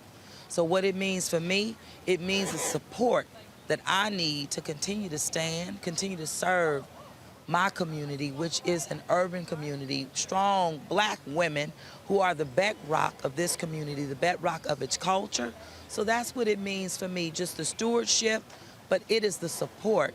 And for me, this is what I need to continue to know that I have joy inside, but also to create and ensure that joy comes from this city, from the streets, from its culture, for generations to come. So it just keeps us standing. It keeps my community standing, which keeps me standing. There's no separation. All right, thank you much, ma'am. So much. So tell me about this walk for you and what it means for health and fitness for Black women being here at Essence. Most definitely. I mean, I live by health, wellness, and fitness. So being here, number one, at Essence Fest, obviously, as women, we all come together as a community. Being here just means everything. I'm excited. Smart Water, this is like a really cool like activation because health and wellness is super important, but they brought all the right individuals together that can really help bring that message across. So just excited to be here. So what is that one message you wish Black women would get when it comes to health and wellness? You know, I think as Black women, we're really starting to get it. I think the conversations are there. I feel like the community is being built. It's been being built, but the one message is just to stay healthy and to actually make fitness fun. I think a lot of times fitness to some people can seem really serious. So make it fun and do it every day. Thank you so much. Have a good one.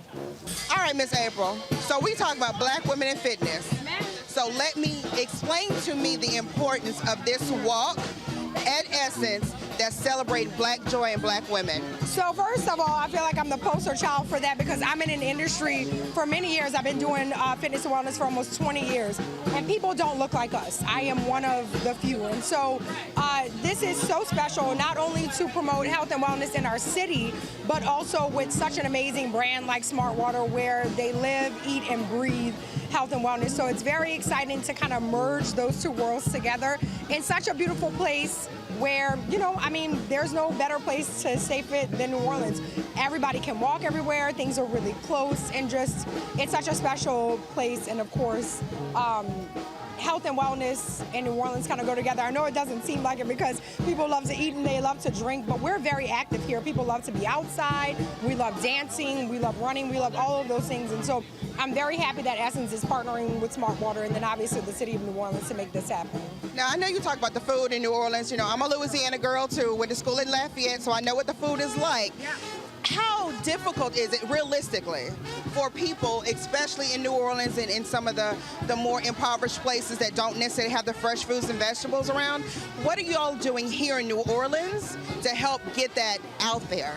I think for us, as Mayor Cantrell mentioned, we've been smoke-free for 6 years now, so that is huge because obviously the nightlife kind of goes hand in hand with New Orleans. We have so many different options, vegan food you wouldn't even be able to find even 5 or 6 years ago. So I think we're doing our part in making that transition.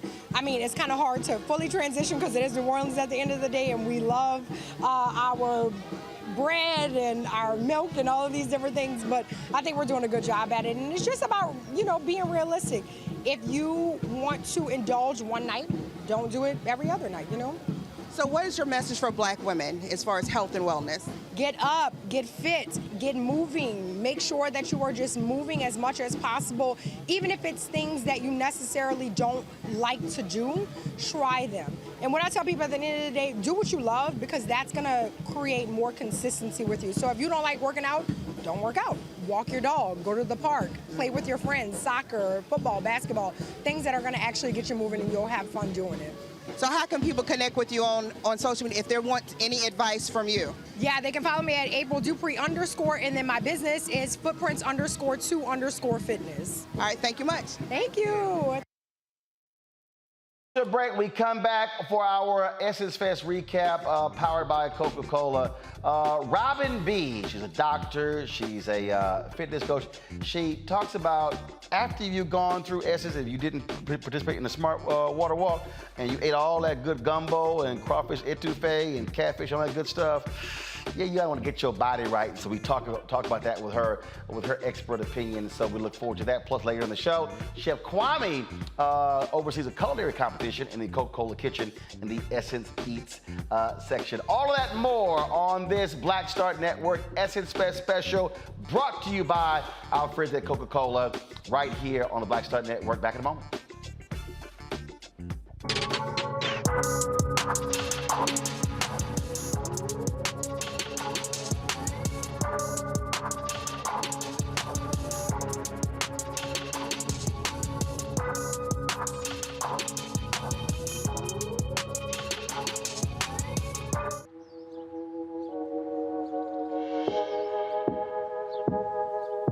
Hold fast to dreams. For if dreams die, life is a broken-winged bird that cannot fly. Hold fast to dreams. For when dreams go, life is a barren field, frozen with snow. Lots of oranges, half the sugar, 1,000% delicious. That's simple math. Say yes to simple.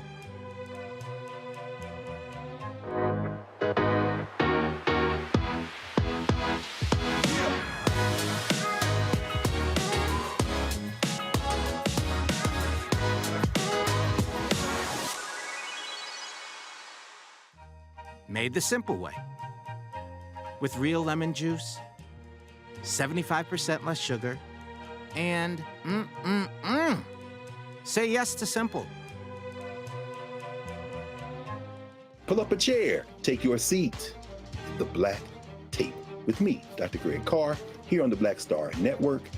Every week, we'll take a deeper dive into the world we're living in. Join the conversation only on the Black Star Network. Hey everybody, it's me, your girl Sherry Shepherd, and you're watching Black Star Network.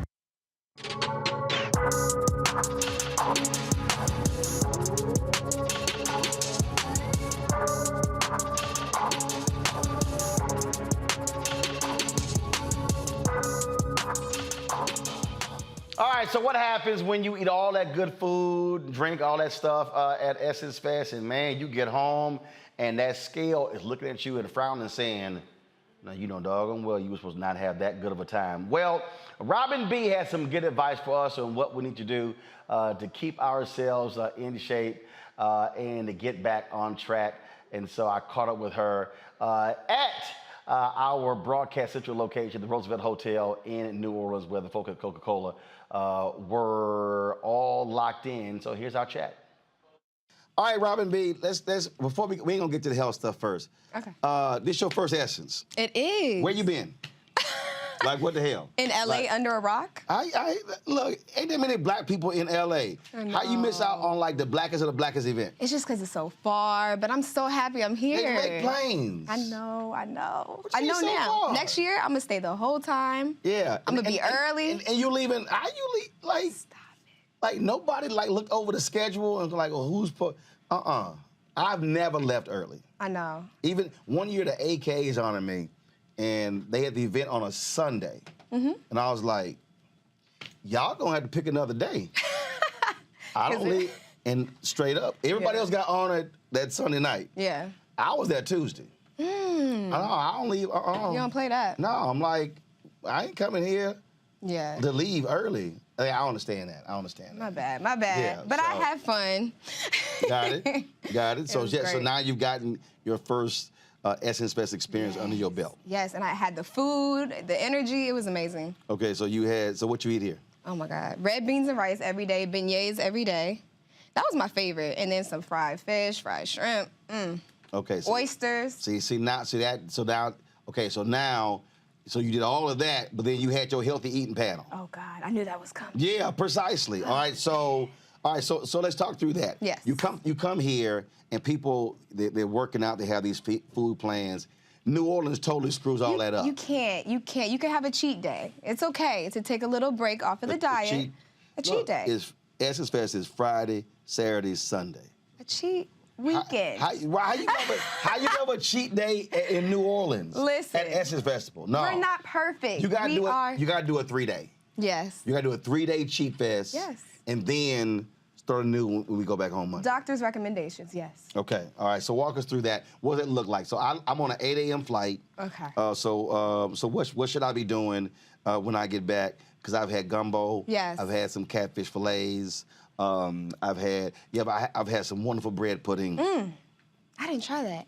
Anyway, what you gonna do? Who you been hanging with? I'm gonna hit you up next time. Yeah, you gotta come on now. You gotta be properly baptized. You can't come to New Orleans and not have some bread pudding. I'm sorry. I'm With some really rum sorry. sauce? I'm really sorry, but my body's not sorry. Okay? Because at least I'm a little bit more healthier. Yeah, but trust me, it's bread pudding and rum sauce. Okay. Look, when it's over, the Lord gonna say, how you not had that bread pudding and rum sauce? I gifted those hands to make that bread pudding and rum sauce. He gonna be like, you did not live a full life. There you go. All right, so we get back. Yes. Okay, everybody get back on Monday. So what do we start with? What do we do? You know the cliche, the diet starts Monday. So All this right. is perfect, right? So when you get back, if you really did bad, I would suggest a cleanse. All right. A quick 3-day cleanse. I have it on my website. Okay, so a 3-day cleanse. There's all kind of cleanses out there where they got you taking pills and other kind of stuff like that. So what's your cleanse? Yes, so it is a plant-based pill. Okay, so there are only 6 bottles, and they clean different parts of the body, right? So different organ systems. Right. And you have it with the raw diet only. Okay? So it doesn't mean you have to eat nothing or just juice, but you have to have raw diet. Do not cook the vegetables, not a lot of salad dressing, just like olive oil, things like that. So I can eat, okay, so when you say raw diet, Yes. because again, I'm from Texas. We like meat. Yeah. Like you holler plant. 3 days. Come on now, look. You tell a Texan plant based. I'm like, we can plant some plants. But yeah. So okay. So when you say again, I break it down for our audience. So you say raw diet. Yes. Give me what is that meal? So is it salad and olive oil? Is it like what else? So start your day with a smoothie. Okay. What's in a smoothie? A smoothie can have banana, strawberries, all different types of fruits, and spinach. Add a green, Does it matter kale. what size? No, that's your breakfast. Right, but is it 8 ounce, 16 ounce, 20 ounce? No, it does not matter. 45 ounce? Whatever you need until you're full. So I can have a big ass smoothie? And if you have a protein powder, a vegan protein powder, throw that in there. It's just as long. That vegan word. But I will tell you, that is not my platform. Got it. This is just to jumpstart, right? Your diet. If it's something severe and you feel like you just need an overall cleanse, that's fine. But I personally prioritize protein. So that means meat. However you think you can get it best, I get it best from meat, even red meat, chicken, and I also prioritize fats over carbs. Just stay away from the sugar, the carbs, and you're good to go. Okay, so we're talking about a 3-day cleanse. So how many times are we eating per day? So is it? Because I know some people who they all into intermittent fasting. My man Terry Starks, he's a firm believer in 5 meals. How he constructs his, and so if we get back with this this plant-based stuff and the salads with olive oil and the vegan protein shake. So what? 3, 5? Oh my gosh, you could have 5. And how much water are we consuming? A lot of water. A lot of water. You half try your body weight or? Exactly, half your body weight in ounces, but you can try to aim for a gallon. I feel like some people are just different. Some people, a gallon is easy. Right. But you have to drink a lot of water to flush it out, because this is something you're putting in. You got to flush out the toxins. And you only are going to go to the bathroom. I know a lot of people are scared about that part in the morning, typically. Yeah. Okay. Now, for folks like me, crazy travel schedule. Okay. And that's probably the hardest part for me, where I'm on a nice routine, I'm eating, things are healthy, then all of a sudden, boom, 3 cities, boom, 2 cities, or sometimes I'm in 4 cities in a week. And when I'm constantly saying, anytime I've dealt with trainers or dietitians, I'm like, look, I need you to give me a travel plan. Ooh. Because, and it can't be, this, no. I said, I need very specific. Yes. Because when you're going through airports, when you are stopping places, your options are not always perfect. Yeah. So I'm putting you on the hot seat. If you're traveling, so what's a good day or in terms of what you should be targeting to eat? Yes, that's a perfect question. So I would say it starts by controlling what you eat and when you eat. So just like you mentioned, intermittent fasting, as long as you're fasting for around 12 hours a day, you're gonna keep that weight down. Hold up, I mean, Wayne, that's so not during the day. I'm talking day. about you are sleeping, right? How many hours you sleeping? And then you wake up and you wait a little bit. You can do it. I went to bed at 6:30 and was up at 9. I thought PM. I was like, okay. And was up at 9. You just gotta wait it out. I'm just saying, if you want weight loss, we're talking weight loss, right? So protein will help with that, because it helps make you feel full faster. And did you know that snacking is actually cravings because you haven't met your protein need? Okay, so you take your weight in pounds, and that's how many grams of protein you need a day. So however you want to get it. If you want to, labels will tell you how much are in meat, or you could look on the bottle for the protein shakes and things like that and just say, hey, I'm 130 pounds, I need to get 130 grams of protein.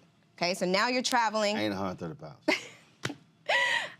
My bad. I ain't 130. But you know what I mean. If I was 130 pounds, I'd be in the hospice. You're like, I need a lot of protein. I think I was 130 pounds in 6th grade. Yeah, that's not good. That's not a good look. I was sharp than 125. Oh, I saw him last night. Looking good. Yeah, he looking bad. No, they ain't gonna be roll. That ain't me. No. So, okay, go ahead. Okay, so we are taking breaks from eating. When we say protein, so the ribs that I had the other night, does that count as protein? I mean, that's meat. It does. It does. Oh, it does. But can we not do pork? Can we try to? Were they beef? And why are we putting the sauce on them? Why are you asking me? It got sugar in it. They were ribs. No. Okay, so if I do ribs. Lean meats, low fat lean meats. You know when it said 93% instead of 90%. Oh, all right. That's what we need. What? It's 3%. It's a big difference. Okay, so you said, so if you're gonna do ribs, don't do pork ribs, do beef ribs and no barbecue sauce. Yes, yes. I'll tell you why. Okay. Yes, tell me why. Because that's the sauce is the part. I know, but we have to get rid of that. You know, sugar in the Black community is a big thing. We're addicted. You know, it's been passed down. That ain't just us, that's everybody. Everybody is addicted to sugar, right? Okay. And so, it's an interplay between hormones. You have insulin, right? We've heard about it with diabetes. We have leptin and ghrelin. Those are our hunger hormones. So it tells us when we're full and when we're hungry, right? And people who are obese have more ghrelin. So their body's telling them to eat, eat, eat, eat, eat. Okay, so just know it's not all your fault. It's your hormones working against you. So how can we keep insulin? Right? The thing meant to transport the sugar from the blood into the body to be used for energy. Sugar ain't bad, we need it. But we don't need it in the blood. That's what makes us big, that's what makes us get diabetes. And so what we need to do is have foods that are low. So another trick is, you're traveling, have apple cider vinegar before your meals. Like around 30 minutes before your meals, take 2 tablespoons of apple cider vinegar and it lowers the spike of blood sugar in your, from insulin spike in your blood. Okay. So that is what you need in order to keep the weight down, especially while you're traveling, because you're gonna be eating what you're gonna be eating. And as long as you do those precautions, you should be better. Got it. So if I go, if we're in New Orleans and I'm going somewhere, it's a great bowl of gumbo. Yeah. And then we have some catfish and then some bread pudding. I should blame my hormones. Okay. Yeah, that's the first step. No, I'm just trying to figure out. I mean, well, you gotta know. If somebody say, man, you eat all this food, it's the hormones. It's the hormones that make you gain the weight. It's the hormones. Oh, Lord. It's my time. Oh, Lord. This is my time of the day. Yes, yes. But you know, and you gotta work against it. You gotta be like, okay, I gotta get in front of these hormones, right? Okay. So you do your apple cider vinegar, and it's even important to eat your protein before. So you travel with apple cider vinegar? Yes. There's really tasty kind, like blueberry flavor. There's a lot of, yes. Go to CVS, go to your Walgreens. There's a lot of new age. I ain't seen no blueberry apple cider vinegar. Good. All I see is apple cider vinegar. No, I'm telling you, it's so delicious. Don't taste like castor oil? Nothing like that. Okay, all right. Yeah. All right, learn something new today, y'all. See? Okay, all right then. So Robin B, how can folks, first of all, why do they call you Robin B? Like, what's the B for? Why can't we call it Cardi B? I don't know. I ain't talking No, about I'm just kidding. But, you know, I just think it's something catchy. It's short. Right. My last name is Barrett, so Dr. Robin Barrett. Got it. And so B just stuck with me. Okay. Yeah. Now you're a doctor. You're a doctor in what? Pharmacist, yes. And I feel like we live in a society that I grew up with a pharmacist. What? Wait, what? Yeah, I grew up. Street pharmacist, but I mean, I'm just. I was like, what?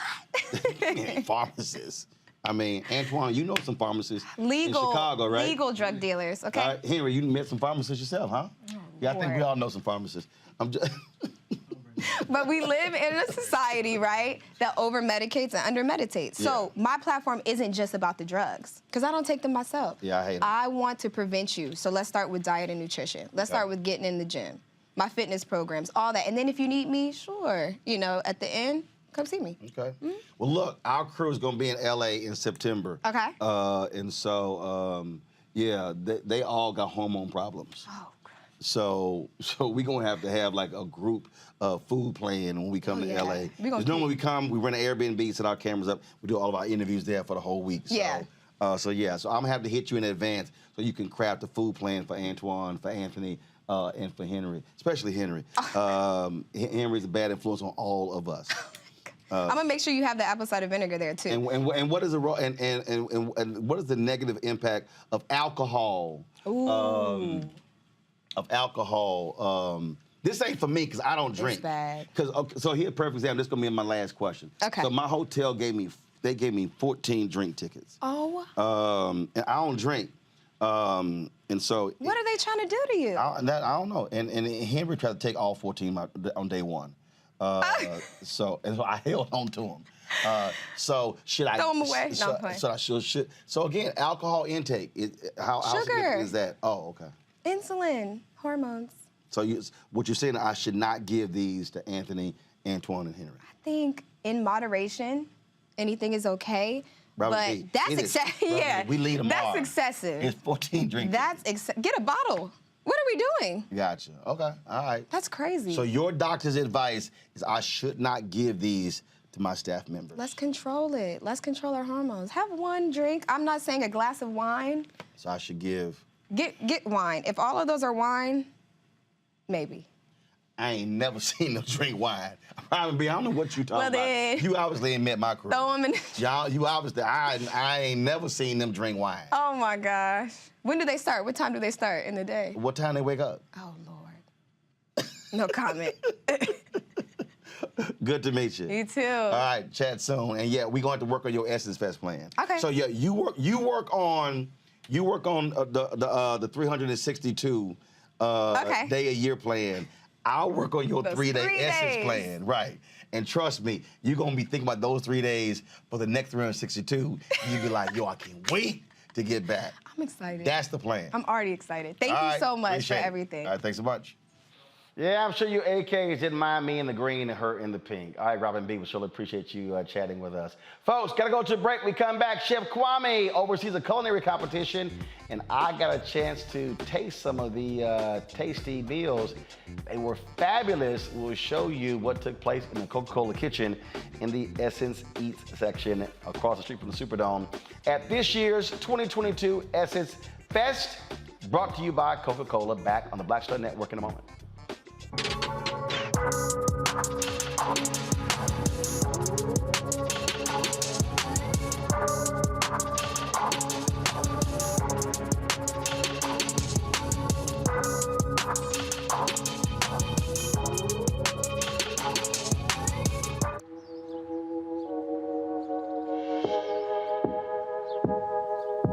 Hold fast to dreams.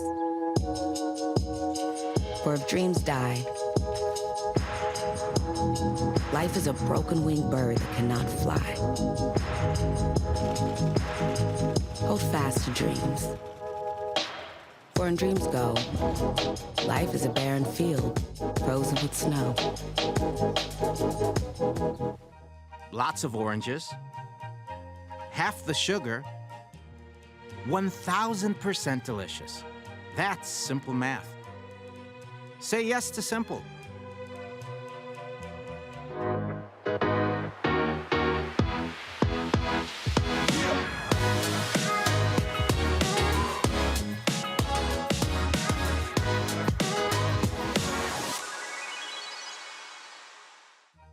Made the simple way. With real lemon juice, 75% less sugar, and say yes to simple. Hi, I'm Tommy Davis, and I play Oscar Proud on The Proud Family on Disney+, and you're watching the Black Star Network.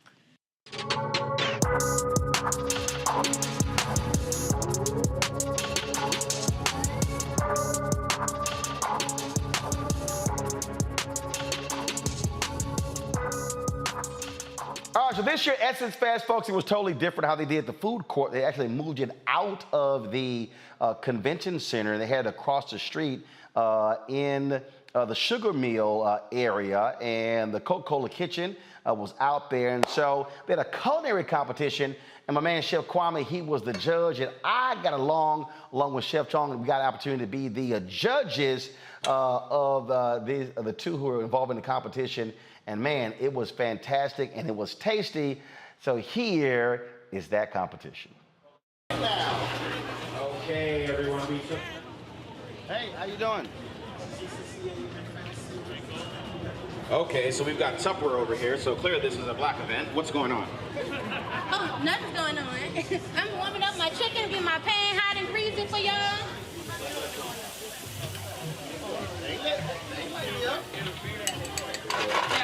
He was blocking the other one. Yeah, it smells really good in here. It does smell really good in here. It smells like garlic, yeah, butter.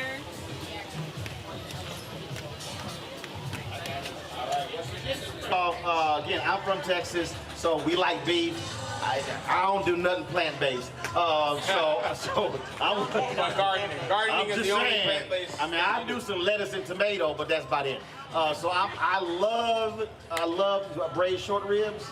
I love it when they're falling apart, so I'm looking forward to that. Now, what's the other dish? The other dish is chicken with like some fried rice, and the chicken is like glazed in like a Coca-Cola Asian. All right, so y'all heard Chef Palmer. He said it's chicken fried rice. Y'all know we all black. That's called chicken and gravy. Come on, chicken, rice, and gravy. Keep it real simple. Let's let them Make sure there's no barbecue sauce. Right, Chef said, let them interpret it. Yes. You know when you went to your grandmama's house, you was like, what y'all got? We got some chicken and gravy and rice. What we got? What's going on here? Leeks. We got some leeks. Leeks? L-E-A-K-S? L-E-A-K-S. What's that? Shout. Leeks are in the onion family, green onion family. Got it. But much more delicate. But it's a very powerful ingredient. Oh, okay. What else? Got some shallots over here. Shallots.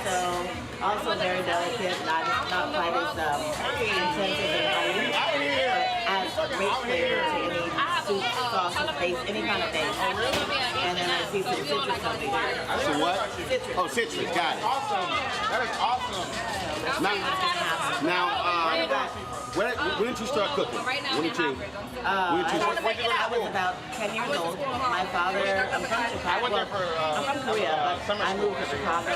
So I met black side of my family. Got it. And I met grandma who she taught me how to cookery, chitlin, cornbread dressing, all that from scratch. I was a little girl. And my father was a gourmet chef, and he worked in a lot of hotels. I spent a lot of time in hotels.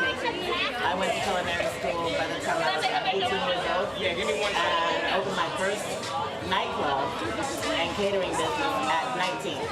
Nightclub and catering? Nightclub, and I wasn't even. Breaking news, we have 2 minutes until the dishes are ready, and I already see chefs plating. So let's get our attention to these chefs, please. 2 minutes. All right?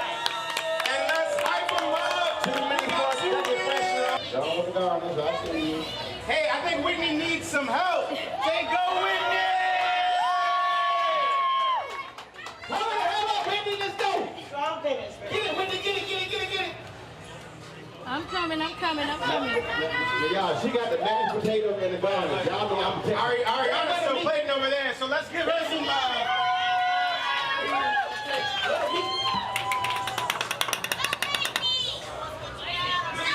We got a little crowd going on here, ladies and gentlemen. Whitney brought her whole fan club back. All right, how many people you think are out here? That's a high school back How many here. people think are out here? 50? Right here? Okay, I'm thinking of a number between 1 and 50. And nobody's screaming out. If you raise your hand and you get it right, then you're going to taste this dish with me, all right? 1 minute. 1 minute. You already eat it. I'm sorry. You, sir. I'm going. Oh, No. Oh, It's not yeah. right. What's her name? Whitney. Nope. Oh, that's Whitney. Yes. Nope. Hey, Whitney, all right, come on, Whitney. She said 25. Nope. Nope. 150. Come on, stay in the parameters.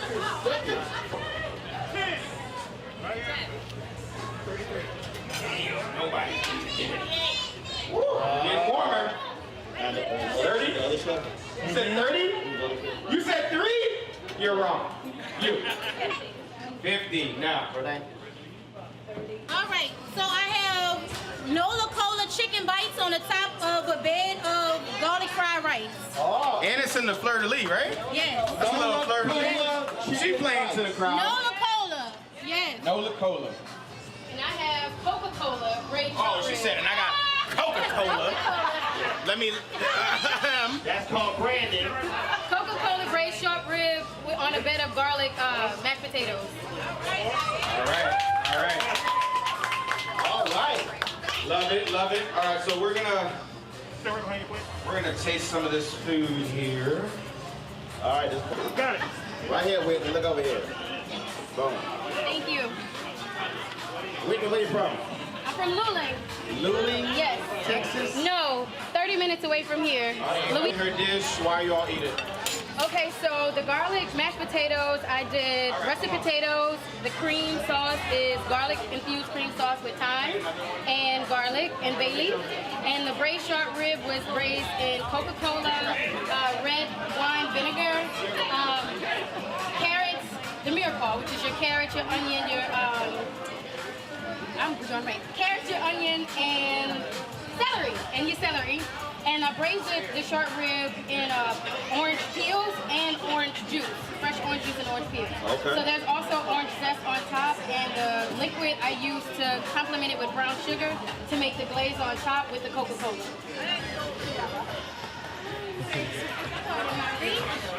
You might not come back. All right, can you explain your dish, please, ma'am? Yeah. So I braised my chicken. I brine my chicken in a Coca-Cola sauce that I'm like a marinade. So it's oyster sauce, soy sauce, sweet chili, and I use the Coca-Cola to kind of hypen it up a little bit. And also have garlic fried rice. It's just like a regular stir-fried rice, but with garlic, it's light, not as heavy. So there you go. Enjoy. I love your fleur de lis. Thank you. Try to throw it in there. Very classic. Actually, I thought it looked like Texas. I'm from Texas, so that's what I'm saying. That looked like Texas. All depends on how you looking at it. I'm from Houston. I'm from right here. I'm from right here. First prize is actually $1,000. Wow. Right?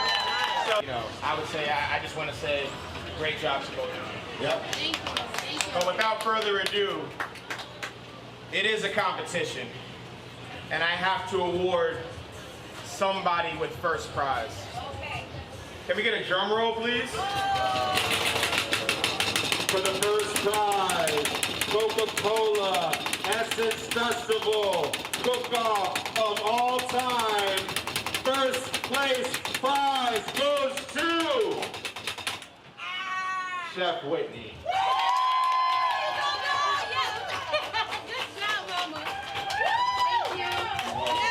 Judges, can you please explain why you chose Chef Whitney? I love the interpretations from both chefs. Love the execution, and I always find ways to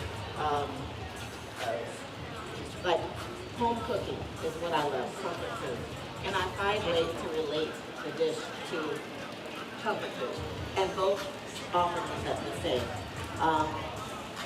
Both, like you said, you both executed everything very, very well.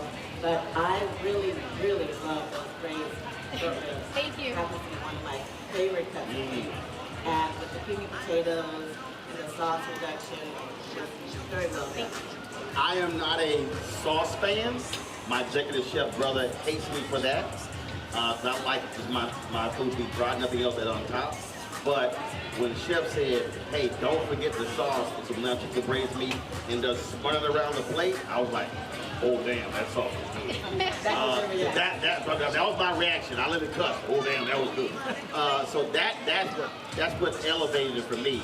So the braised short rib was great, but really that sauce really just took it to another level.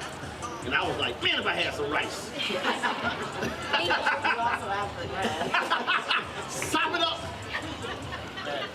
Yeah, I would agree as well. I'm really a steak and potatoes type of girl, but the braised beef, the sauce put it over the edge. It was just phenomenal. Thank you. Really good. Nice job. Thank you. Thank you. And I'll say for Ariana, you packed a lot of flavor in a very short period of time. So the only thing I would say is that the sauce overpowered the Coca-Cola. Gotcha. So if it wasn't a Coke challenge, it was just really good. And again, I like when you some foods you put in your mouth and you taste it here. I like it when it hits you back here and your sinuses go, hey, your sinuses jump. So that kick I thought was really good. Thank you. Chili is one of my favorite ingredients. Any kind of chili. I just love spice, and so that penalized all my taste buds, and I really enjoyed it. Really good. Thank y'all so much. Yes, absolutely. Thank y'all. So I need to get the recipes. We're gonna get all the recipes. I want to give a big shout out to everyone who sit out here in the rain and watch this show. Well, thank you. My name is Kwame Watching. I had an amazing time with you all tonight. Give it up for Chef Whitney again. And Chef Ariana.